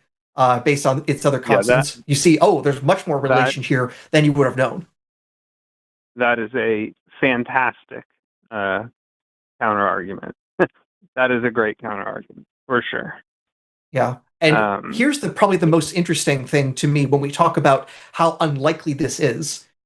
For you to say that, you actually have to say that somehow the constants are like the values that those constants have are somehow unlikely to happen. So my height is not that random in that my height couldn't have been any number. I couldn't have been 500 feet tall. I couldn't have been 5 millimeters tall. You might have a hard time guessing what my height is, but you could probably say, well, it's probably somewhere between the size of a piece of rice and the size of an elephant, even though you don't have a way of guessing that. With the same way with the constants of nature, could the constants have been any value, or are some constant values more likely than others? And right now we have no way of examining that question. And if we can't do that, you can't actually say what we would call the probability density function, or PDF, for these constants. So you can't say that our constants are actually improbable or not. We have no ducking clue if that's the case. Sure, and I absolutely agree with that. And I think the lack of visibility into those last 2 points that you made are kind of what fuels like my personal belief towards I guess you could call it like the God of the gap, right? Like my God of the gap, for the 2 points, the 2 great points you just made, are simulation theory. And I see how I now see that that is not a great argument. I'd like to ask about something totally different, and then I can end the call, if that's okay. Okay, one quick thing I also wanted to note when it comes to simulation theory, and we talk about like Sure. the information content of the universe, like how big of a computer would it actually take to do that? Funny enough, we Yes, can actually do that that's a great calculation. point. And yeah, and if you want to build a simulation of the universe, your computer has to be at least the size of the universe that you're simulating. If you want to actually Yes. simulate the actual universe. Otherwise, you have to now basically say, actually, everything beyond, say, the Kármán line is just completely invented by the simulator. So the space out there is totally fake. And now we're back to the previous caller where everything is things are even more fake than that. I guess you could say there are different levels of simulation theory. Simulation of the whole universe is a simulation, or simulation theory, our local area simulated, and the outside stuff is just the fake stuff on the outer edge of the dome that we happen to live in, and we're extra being fooled by our simulators. Well, that gets to become extra unlikely. Oh, and Aron, you're muted. Yeah, I I just completely noticed you wanted agree. to say something. I was going to say, I would- Aron, you're yes, preaching please. your belief, bro.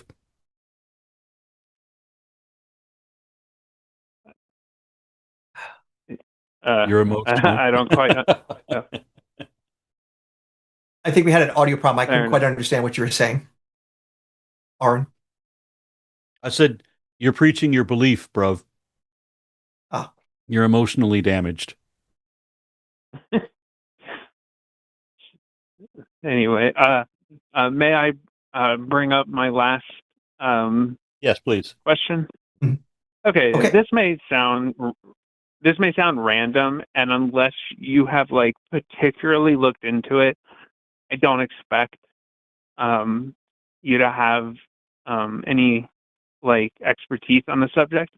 But there's like a really fascinating experiment going on where people take DMT, dimethyltryptamine, and then they shine a laser light in a like pretty controlled manner, and multiple people can be under the influence of DMT looking at the same laser light, and they will see I I guess you could just call them symbols, right? People describe them as a mixture of like Talmud symbols and hieroglyphics. And I'm just wondering, do you have any, have you ever heard of that? Do you have any thoughts on that? It's officially called the DMT laser experiment. Nope. I This haven't heard of is that. completely new to me. I'm going to look it Okay. up, but I haven't Yeah. heard of it. I would, just as a point of curiosity, I would encourage you to look it up, because I can't, like, it doesn't mean anything that I can't explain it, but like, it poses a really interesting question of like, why are multiple people seeing similar symbols, and could it be related to some fundamental information about our universe? And I know that sounds bizarre, but if you do ever take the time to look into it, it is pretty interesting. Well, at least based on the description where they're saying that they're seeing symbols from hieroglyphics or from Hebrew, uh, if these people don't know the languages and they're just, interpreting, it seems like that's just going to lead to all sorts of confirmation bias. The vast majority of people don't study and interpret hieroglyphs. And if you do just try to go online and think that you can do that, no, I've actually taken classes in Egyptian. It's like, no, it's even difficult for Egyptologists to go through and read the thing without a fair bit of effort. So, looking at a laser, you're probably not going to be able to interpret the code of reality if it's written with different sized birds to represent different vowels. I totally get it. That was just my best way of explaining what they're seeing. Yeah. They're characters that look similar to Hebrew characters and even Sanskrit characters. And this occurs, from my understanding, across many cultural differences or whatever. But anyway, I don't want to take any more time from you guys. I'm very glad to have spoken to you, and I definitely informed my position about simulation theory. Well, thank you very much for that. We do have a Yep. theist on the queue, so we'll go ahead and drop Yes. this call. Thank you very much for calling in. Right. Okay. Alrighty. Let me see here if we've got Mike. Well, not yet. There we go. Mike, you in? Yes. Yes. Hey, how you doing? It's all right. It's all right. So what do you want to talk about? So my position is, I've done a lot of self-research into religion, trying to find authenticity in a religion. And I feel that the deeper I look, the more complications there are, the more contradictions there are. And by nature, it ended up pushing me away from the religion, and the faith that I had got shattered. And the more I struggled with that, the harder I looked for authenticity. So from a neutral standpoint, when I learned that there were multiple denominations of Christianity, I tried to understand why. And then I tried to also understand what made them so different to separate and consider themselves separate. And to me, from a logical standpoint, without digging any further, I made an assumption that was, if any of the original core of the Bible was factual, every time you alter it for your own denomination, you're now going further and further from the authenticity. So I tried to take that research as deep into the rabbit hole as I could to find the authenticity. And the further back it went, the less realistic it seemed. And it was retellings. And I've had plenty of conversations, not quite debates, but conversations with people who claim to be, very firm Christians. And most, doesn't matter what denomination, most will refer to the King James as the most authentic Bible that they believe in, when most of them don't even understand why the King James was even conscripted. And when you look into that, you start seeing all the flaws from King James forward. And I guess I could start with that, and we can hash out anything else that you want to talk about, because I can go deeper. I can tell you that the King James Version among Bible scholars is largely a joke. Absolutely. Bible scholars that I'm aware of generally prefer the New Revised Standard Updated Version. And they do. They poke fun at the King James. Yeah, and if I can give you just one fun fact about the King James that should make you at least question how useful it is. The claim that it is this great faithful translation of the original language is undermined by the text that it has to use, because, well, there's been a whole lot of textual criticism to try to get a better version of what the Greek was underlying there. Your fundamentalists will still somehow argue that somehow, some way, the committee had the best version of the Greek manuscripts. But here's the thing of how we know they didn't. The text that they used is called the Textus Receptus, comes from a guy by the name of Erasmus. And the funny thing is, especially for the version that he had for the Book of Revelation, he did not have a Greek copy. He only had Latin. So he took the Latin, back translated into Greek to the best of his ability, and then that was the Greek that was used by the committees that ultimately gave us the King James Version. So it's a translation of a back translation because the Greek wasn't actually there. So it'd be one halibut of a miracle for the English to have somehow gotten the Greek right when it was not based on Greek in the first place there. There you go. Yeah, exactly. And I do totally understand that. So like when I was doing this research, it kind of dug pretty deep into the rabbit hole. And a lot of people in my close circle that knew what I was doing or why, they thought I was a little on the loony side. And some people at one point thought that I would be considered a conspiracy theorist stuff. But, the more conversations I have, the more I tend to prove myself more, not necessarily right or perfect, because we really never know, but more on the side of, I guess you could say, of accuracy or authenticity. And so a little short story. A few years ago, there was this comet that was supposed to be passing by Earth, and I borrowed my brother's telescope. I had my own telescope, and I was trying to, get some good footage of it. Ended up having some pretty hard overcast in my area, so I wasn't able to see it. I went on YouTube to look for a live stream of somebody who did have a good view of it, just so I could see it. And the only thing I could find that was actually a live stream happened to end up being a Christian, YouTube channel that was live streaming and had nothing to do with the meteor. They were just talking about this meteor that was supposed to be passing and saying it's the second coming of Christ. So I kind of sat there and read all the comments, and it was just absurd because it was hundreds of people that are doing prayer emojis and all these things, and they're, you know, hallelujah, praise God, and all that in a comment section of a video. And I said to myself, do these people really believe that God is reading a comment section of a YouTube video? I mean, if you're praying and you believe in that stuff, you pray with your heart, you pray with your mind. You don't do it in the YouTube channel. All that's doing is, you know, just showing, you know, everybody else that you're on their side. And that's really all it is. And so I challenged them. And that's where I said about the King James, where they kind of all claimed that it's the most authentic. Because I asked, what denomination are you? This and the other. And there was probably 3,300 people live in that live stream. And as much as you could see in the chat as it was scrolling through really fast, most of them were, you know, various denominations of Christianity.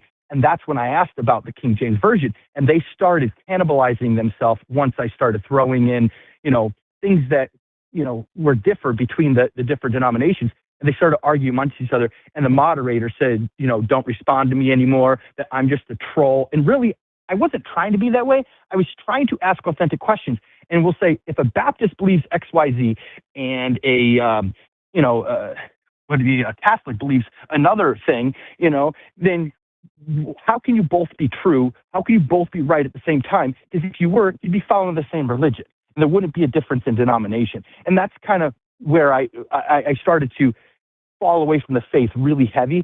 And so I would say where my personal position is right now, if there is a creator, I don't think it has anything to do with what we assume with religions worldwide or whether he's even history. But I kind of stem back to the whole Sumerian text of the Anunnaki, because through the historical evidence, it shows that it's been a retelling of the same biblical myths, but they've been modified for the current eras. And the oldest telling of those were the Sumerian texts. And I know that there was Zecharia Sitchin had his own spin on it, and I don't necessarily adhere to that, but I think based on text, if we're going to believe any text, the oldest version of the text would probably be the most accurate or the most reliable, because everything else can be modified or altered for whatever region of the world or whatever time period it made sense for. Well, I'm glad you're at least cautious with Zecharia Sitchin. I would use stronger language to berate him. If you want, you know, those with expertise, they could do that. Obviously, you know, it's great if you have a friendly neighborhood Assyriologist that you could talk to, and at least have a couple of contacts in my friends list that I can do that. I think they only have a couple of videos on it, but if you're familiar with the YouTube channel Digital Hammurabi, the married couple that run that channel are both trained in Assyriology, one at a master's level, the other at a PhD level. They're also nice to me, so all the more reason I need to shout them out. But yeah, they're very much experts in that area and also how it connects to the biblical tradition. And yeah, they have a couple of videos pointing out, yeah, this stuff from Sitchin is nonsense. So please be careful with that. Also worth noting, in general, myths are not well designed to encode physical facts or truths. They have a social function, not a science function. So even finding the oldest version of a myth doesn't actually mean that the myth becomes more true. It just means this is the version that was useful to that particular culture for whatever sociological reason. Yeah, I agree. And it's not why I'm not saying like, you know, I believe that aliens came here and did all these things, like the whole Zecharia Sitchin kind of concept or manipulation of those older texts. But we'll just say if we refer to like our dictionary, the English Webster Dictionary, over time, we know that we've altered that for whatever means, for better or worse, but it has been altered. And so if you had one from the early 1900s and you compare it to a 2026 version, some of the meanings and definitions are going to be wildly different. And then, so if you put that same outlook on like the Bible and something that's based on, we can't prove it, you just have to believe it. And the whole reason to believe is because the book tells you to believe in the book. It's circular. And I just find it amusing that people will make that argument and they will go around in circles, but not solve anything. And that's why I've personally separated from the following any religious faith. And I mean, I try to still look for answers, but I try to follow logic and something that can actually fulfill, not just have a Linus blanket in my back pocket. I mean, I've had pretty crazy things happen in my life. Some things I can't explain, but just because I can't explain it, it doesn't mean it was a guardian angel, it doesn't mean it was a demon, it doesn't mean it was a ghost, and it doesn't mean it was a god. So, and that's just kind of how I see things, you know? Just because we don't know doesn't mean that God of the gaps, you know? It's crazy. So, yeah, I just kind of wanted to share, you know, my overarching idea in kind of the position I'm at, because everybody I do talk to is either 100% agrees with me or they 100% oppose me. So I never really have a unique conversation where things can be fleshed out any further, because most of the people that even agree or you know, resonate with what I say, they research it a lot less than I do. So I'm usually the one at the forefront in my circle of the research or even considering anything other than what we're just told. So yeah, I just thought it would be really a good opportunity to talk to somebody about kind of what swirls around in my head and where the thoughts go, you know? Yeah, appreciate the call. Yeah, thank you. You guys have a good one. You too. You too. All right. We have one more caller lined up, and this one is another atheist. Mm-hmm. I'll go ahead and jump into that one. And are we talking to Jeff? Yes. Hello. How are you? It's all right. It's all right. What did you want to talk about? First of all, how do you pronounce your name? I just don't want to mispronounce it. It's like it looks like Aron, but it's pronounced like registered nurse. RN. Okay. Okay. Thank you. Okay. So I'll try and keep this quick. This question is primarily for Aron. Aron, you're a physicist, correct? I play one on TV. Oh, but you do have you are a physicist, though, right? I'm trained in physics. I have a PhD in physics. Yes. Okay, I thought so. But both of you can obviously contribute, I think, in this question. So my 11-year-old daughter is really getting into science, and I love science, but I'm not well versed in it. And recently she kind of got into a black hole, She got quite interested in that, and I couldn't really explain. I looked it up. I couldn't really find a good way to explain it, especially the concept of infinity plays a big part in them. And I realized I don't really know how to explain that concept, which is so important for anybody wanting to like learn some of the even basic stuff of the universe and physics. So my question for you and for Aron, I hope I did that right, would be, what would be to explain, like I'm 5, best way to explain infinity to an 11-year-old burgeoning science girl who wants to like it, but is finding the basics, especially the infinity part, quite daunting. Aron?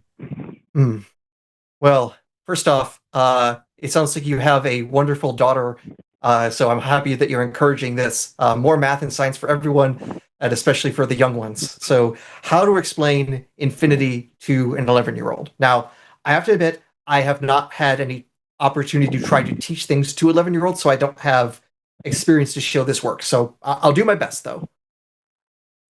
The most basic definition of infinite is not finite. Another way of saying that is it never ends.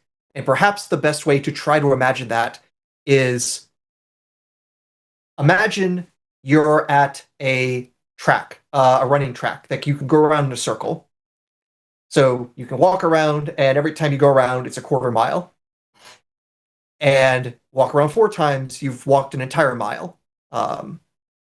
Or I don't know if the tracks are different in Canada because of the metric system, but hopefully you're using miles there for this analogy. We use kilometers, but that's fine. Okay. All right. So I'll switch it up to kilometers so that way it translates well to authentic Canadian, eh? Okay. Apologies. All right. Thank you. Sorry. No.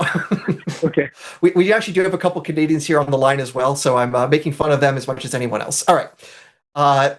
So you go around the loop once, you go around twice, you go around 3 times, and if I were to ask you, hey, how many times could I keep walking around until I reach the edge of this track, walking around it? Like, how many times would I have to walk around until there's no further distance I could walk? Okay. And that's an idea then of infinity. Oh, that no matter how many times I would go around this loop, I could still keep walking around. No matter how many times I go in this circle, there's another wrap around the circle I could do.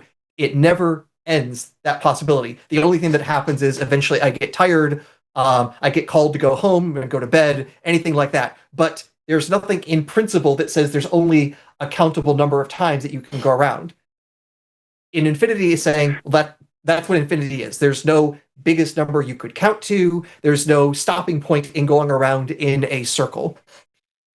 And mathematicians, of course, start with that, and then they say, now how can we make this concept even more complicated? Right. Okay. Yeah. And I don't know if you want to go with an 11-year-old and talk about different sized infinities. It's already hard enough to talk about what infinity is, but mathematicians have also shown that there are different sizes to infinity, and that's mind-boggling in itself.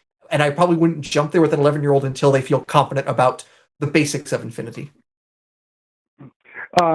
Yeah, well, that track analogy is similar to what my attempt. I showed her a picture of a Mobius strip, and didn't really resonate. But yeah, I think it's a better way to put it. Is there? This might be asking too much. Is there a way you could translate what you just told me and apply? Solar system. Solar system.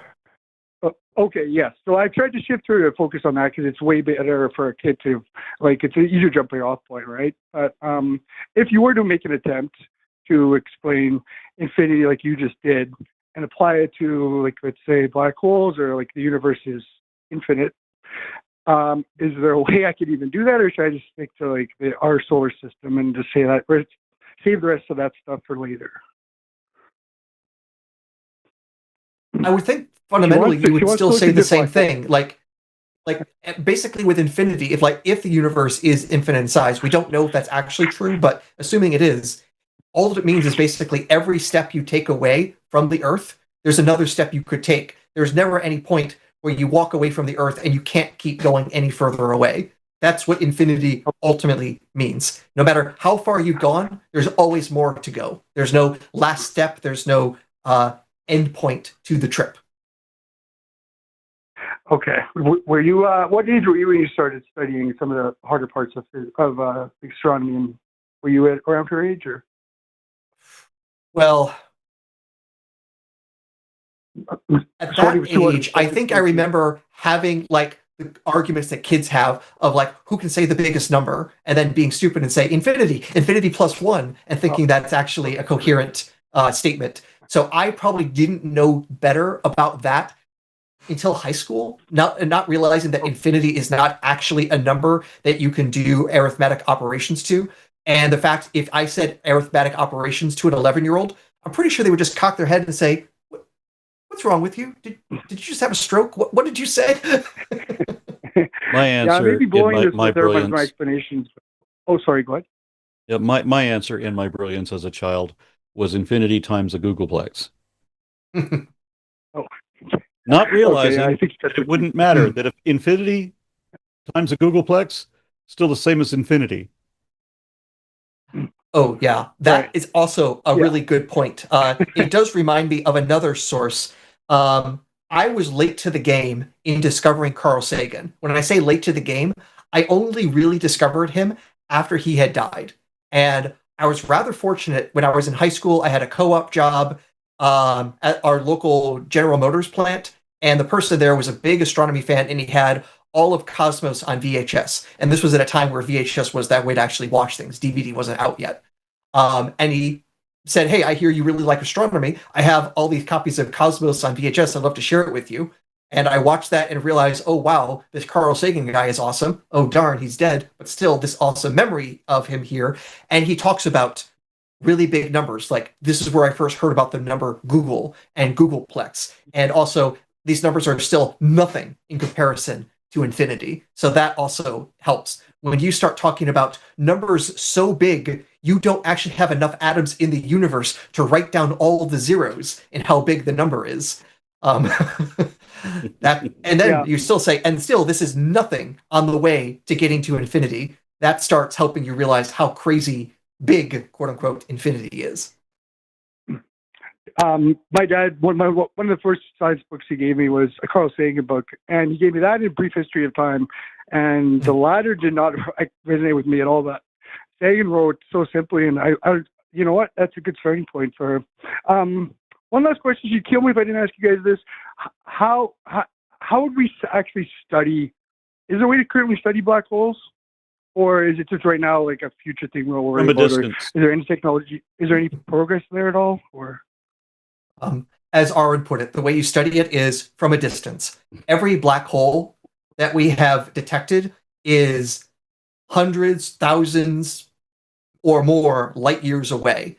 There have been efforts to try to create black holes in particle accelerators, like some models of fundamental physics predicted that they could be produced at the Large Hadron Collider, but none of them have, so those particular models don't work.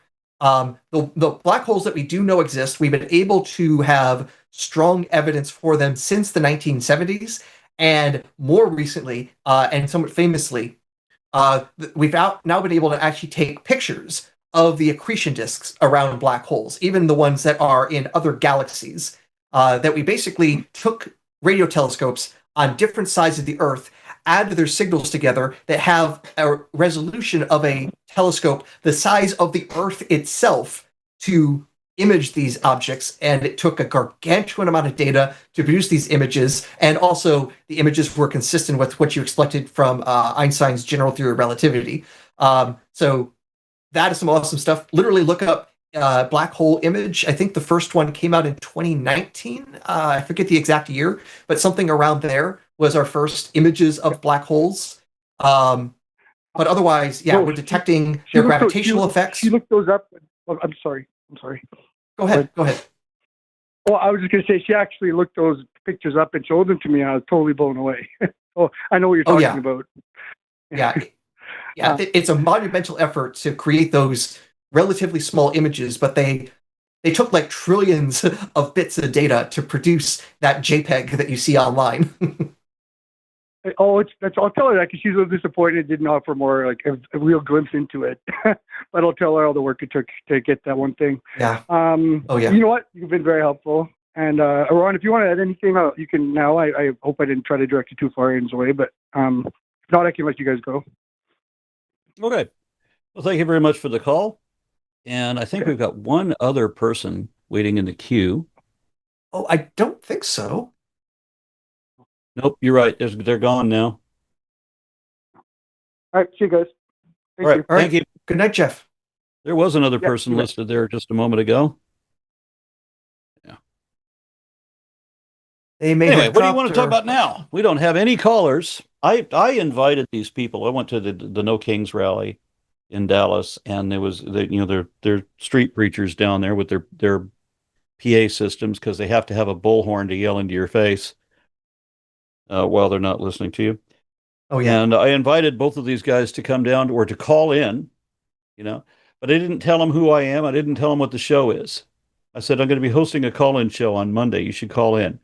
The guy says, I'll think about it, but never asked me anything. Like, how are you going to call in? You're going to end the conversation here. You don't know who I am. You don't know where to call. You don't know what the show is. So you're not thinking about it. And that's the other guy too. You're going to be as cowardly as your friend here, or are you going to call in? And look at that. They didn't. I wonder why.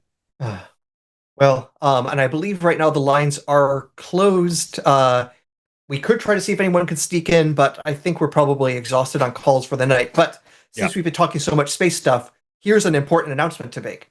If you guys are paying attention, right now, we are probably within 48 hours of a crewed mission back to the moon.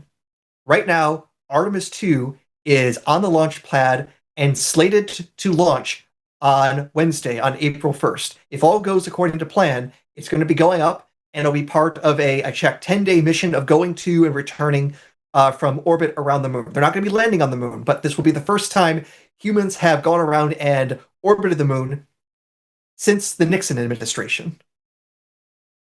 It's been a long time coming, and boy, oh boy, am I happy that we can still, even with administrations that I wish we did not have, still could just be stable enough to keep us going and keeping it possible to have space missions to return back to the moon. And potentially, at least right now, the current plans from NASA, they've done a switch recently. They're now talking about building a moon base by the 2030s.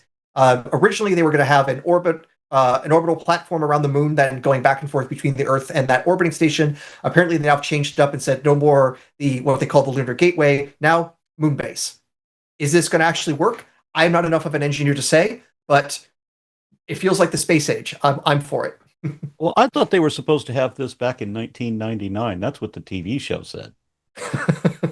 True, yes. Unfortunately, there were some budget cuts in the 70s, 80s, and 90s, and even now. It's worth noting, when NASA was at its greatest funding during the Apollo program, I think it was something like 8% of the federal budget. It was something crazy high like that. I forget the exact number. Currently, the fraction of the budget that goes to NASA is less than 0.5%. And if Trump had his way, it would have been even less than that. So, if we want space missions and have it sustainable, maybe we should at least have 1% of our budget going to, interacting with and exploring the universe rather than seeing if we can make more craters in Iran. Well, don't you have to have an interest in science, meaning that you have to have a desire to understand the way things really are, rather than just what you want to make believe that they are? Yeah. But again, when you start understanding the way things really are, you start to realize that the universe wasn't created for you. At the very least, I don't believe in the simulation, but if it is, at this point now, I also see that we're in the practical jokester simulation, because it seems like we jumped to the dumb timeline a few years ago, and if we can get off that ride and get back to moon base alpha construction, I'd be very happy. So call your senator, make sure you vote, do political activism, so that way we can actually make something like a semblance of the Star Trek future. Yeah. Do you know, Dr. Adair, what the purpose of this mission is? Are they just let's kick this up and see how easy it is for us to do this nowadays? They want to put up a Mar-a-Lago resort. All right. So this particular mission is ultimately to show that all the systems work in getting humans to and from the moon, so that way the next mission can further advance that. And right now, they're slated that Artemis 4 will land humans on the moon. So Artemis 2 is the one that's launching. Artemis 3 will be another testing mission, and then Artemis 4, the touchdown mission, is the current plan. And if you want to compare this to Apollo, so Apollo 1 was the first mission. That one, unfortunately, had a failure on the ground and killed the 3 astronauts.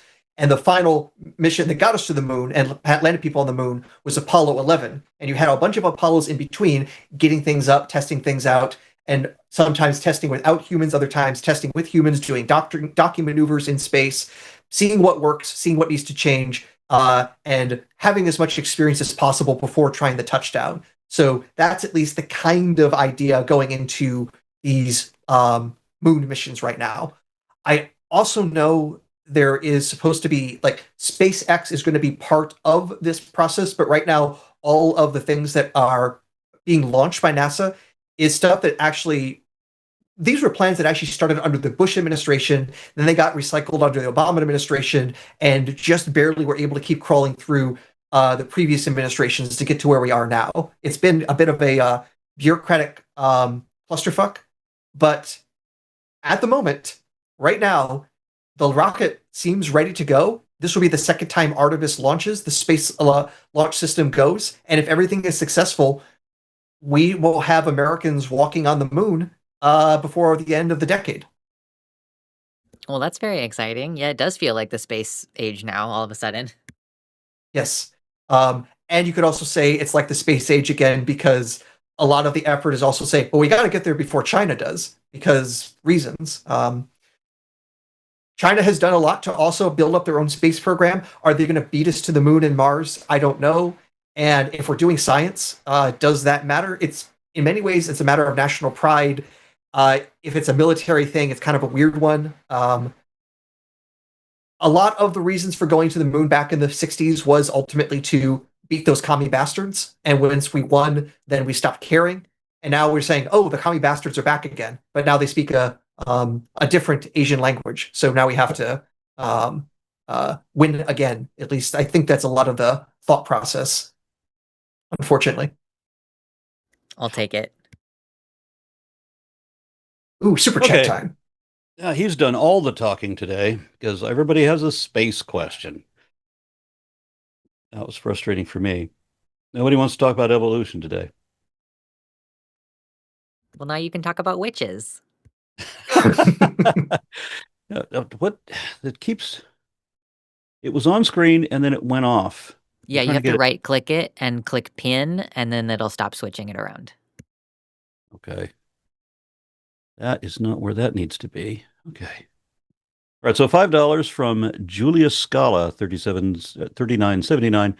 Are there any arguments for pagan gods, witches, witchcraft, or other religions better, super interesting, and worth note, even if they are not real? Are there arguments for? Sure. I mean, I know a guy lived, I don't know, I haven't met him in a while, but even there's a guy that lived about a mile from me who met his god, Bast. Now, he was always a cat nut, but this cat-headed goddess appeared in his house, physically manifest, audible, visible, tangible, and gave him a hug and bade him to be her disciple, which of course he did, because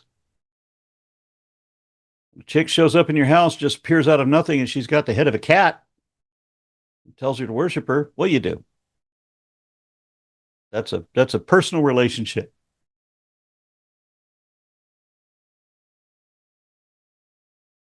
Aron? Yes, let's see here. We got $10 from Paul691. I'm glad you called these bastards out, Aron. Well, thank you.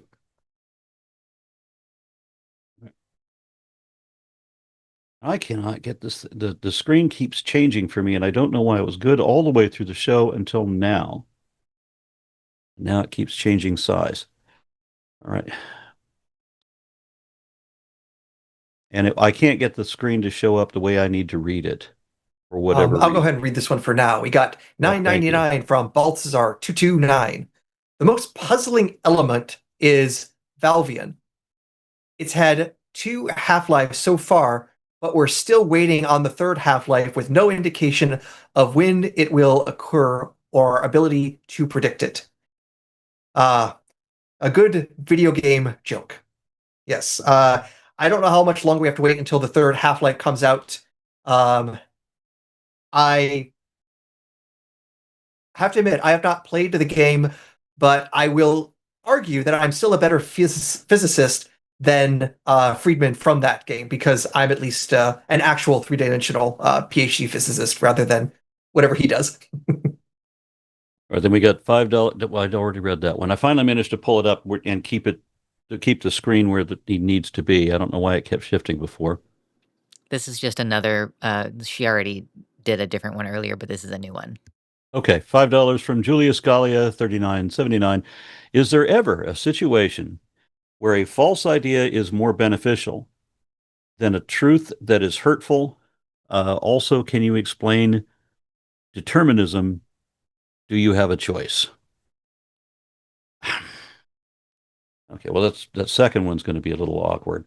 Is there ever a situation where a false idea is more beneficial? I can't think of one. I know that there's a hypothetical situation where it would be better to lie to somebody than to tell them the truth. Like maybe they're dying and they're going to be dead in a minute and it won't matter, so why upset them? Something like that. But I can't think of anything better than that. And then explaining determinism. To put that one way is it's going to turn out this way no matter what, that there's nothing that can change it. But then determinism can also mean it depends on the context. Natural selection is deterministic in that it is self-guided. It is, in a sense, deterministic, but it doesn't mean that it's always going to turn out the same way. Even if you went back in time and lit it over again, it wouldn't be the same way. So in that sense, it's not philosophically deterministic. And I think I'm proving that I don't really understand that. Aron, how would you do it? At the very least, maybe the best way is if we're going to say determinism versus free will, and if we say free will is the ability to choose otherwise, if you're under the same circumstances, could you have chosen differently? Determinism would say no, you would have made the same choices under the same circumstances every time. Or at the very least, if you, yeah, that's what free will would then counter say, no, you can choose differently than what's determined. And unfortunately, I think that version of free will is not only not physically sustainable, it's also not a version of free will you would want. Because if you say it's undetermined, then you're basically saying, oh, it's random. If there's no reason for that, then there's literally no control. And honestly, no control versus everything is completely controlled. One sounds a little better than to me than the other, and one is also more physically consistent with what we know about how the universe is. And if you want to bring quantum mechanics into it, under the many worlds interpretation of quantum mechanics, it's actually still completely deterministic. The wave equation, the Schrodinger equation describing the wave function of the universe, is still completely deterministic. It still evolves in time, and we know exactly how it will evolve. There's no question about that. The particular observations you may not be able to predict because of the whole branching of the universes, but the functions themselves are still deterministic. They couldn't have been otherwise. I would share a couple of examples about the first question asked here. First of all, you definitely want to lie to the Nazis about whether you have someone hiding in your attic. That's definitely like a time when a falsehood is beneficial.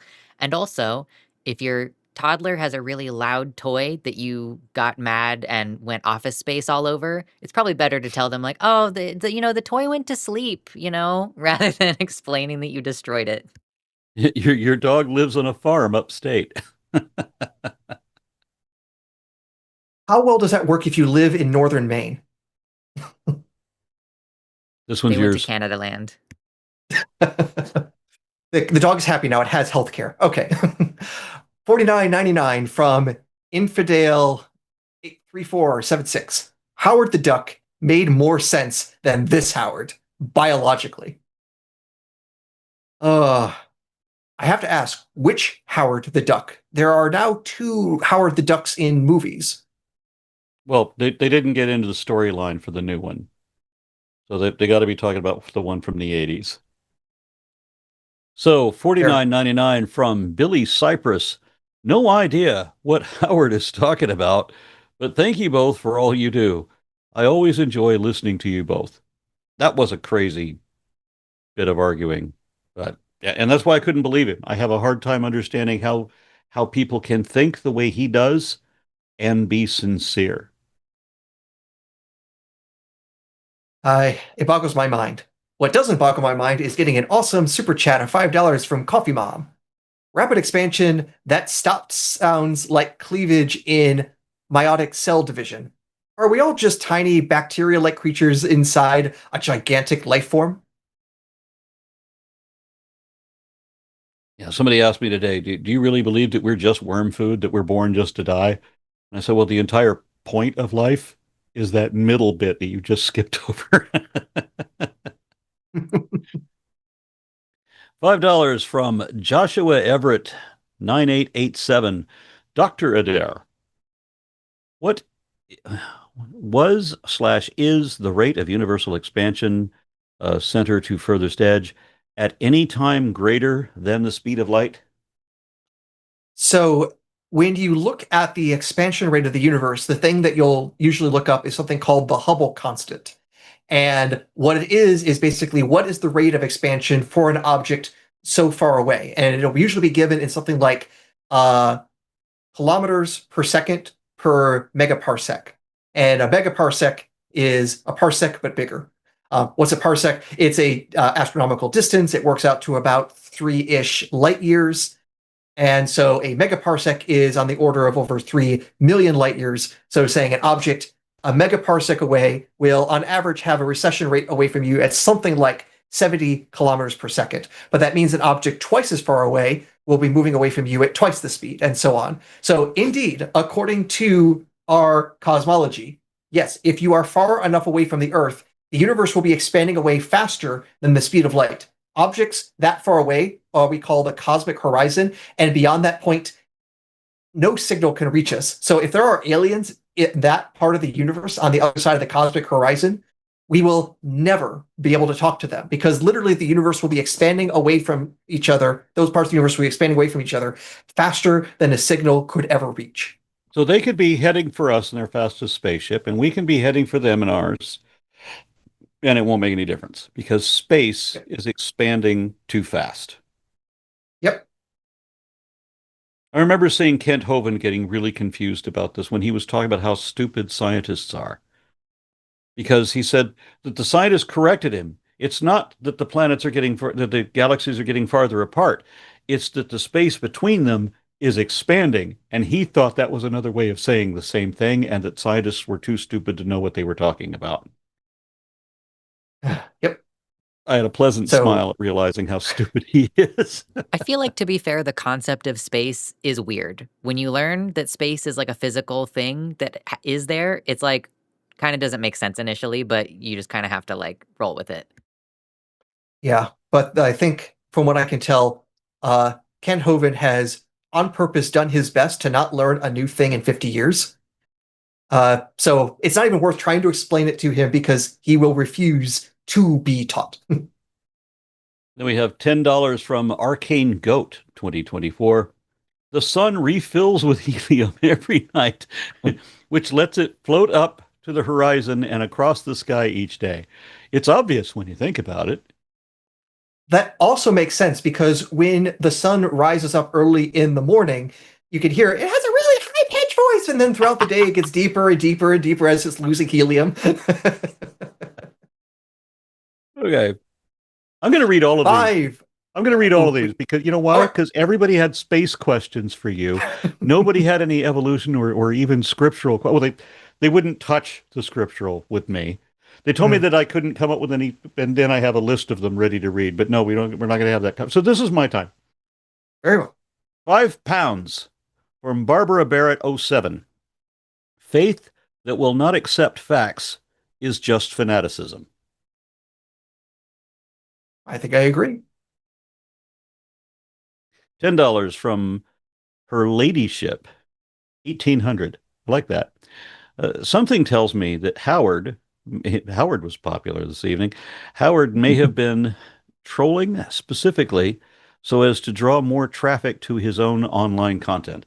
Yeah, that was the impression I got because the arguments he was making, as Aron pointed out, he's trying to make more sense, but he's making less sense. He's saying things that are too ridiculous for even a flat earther to believe. Yeah, and he was, of course, pitching, like saying, I've got these YouTube videos, I've got these memes. So yeah, I think there's some truth to that. There was a bit of saying, pay attention to me and check out my YouTube page. That makes me feel important.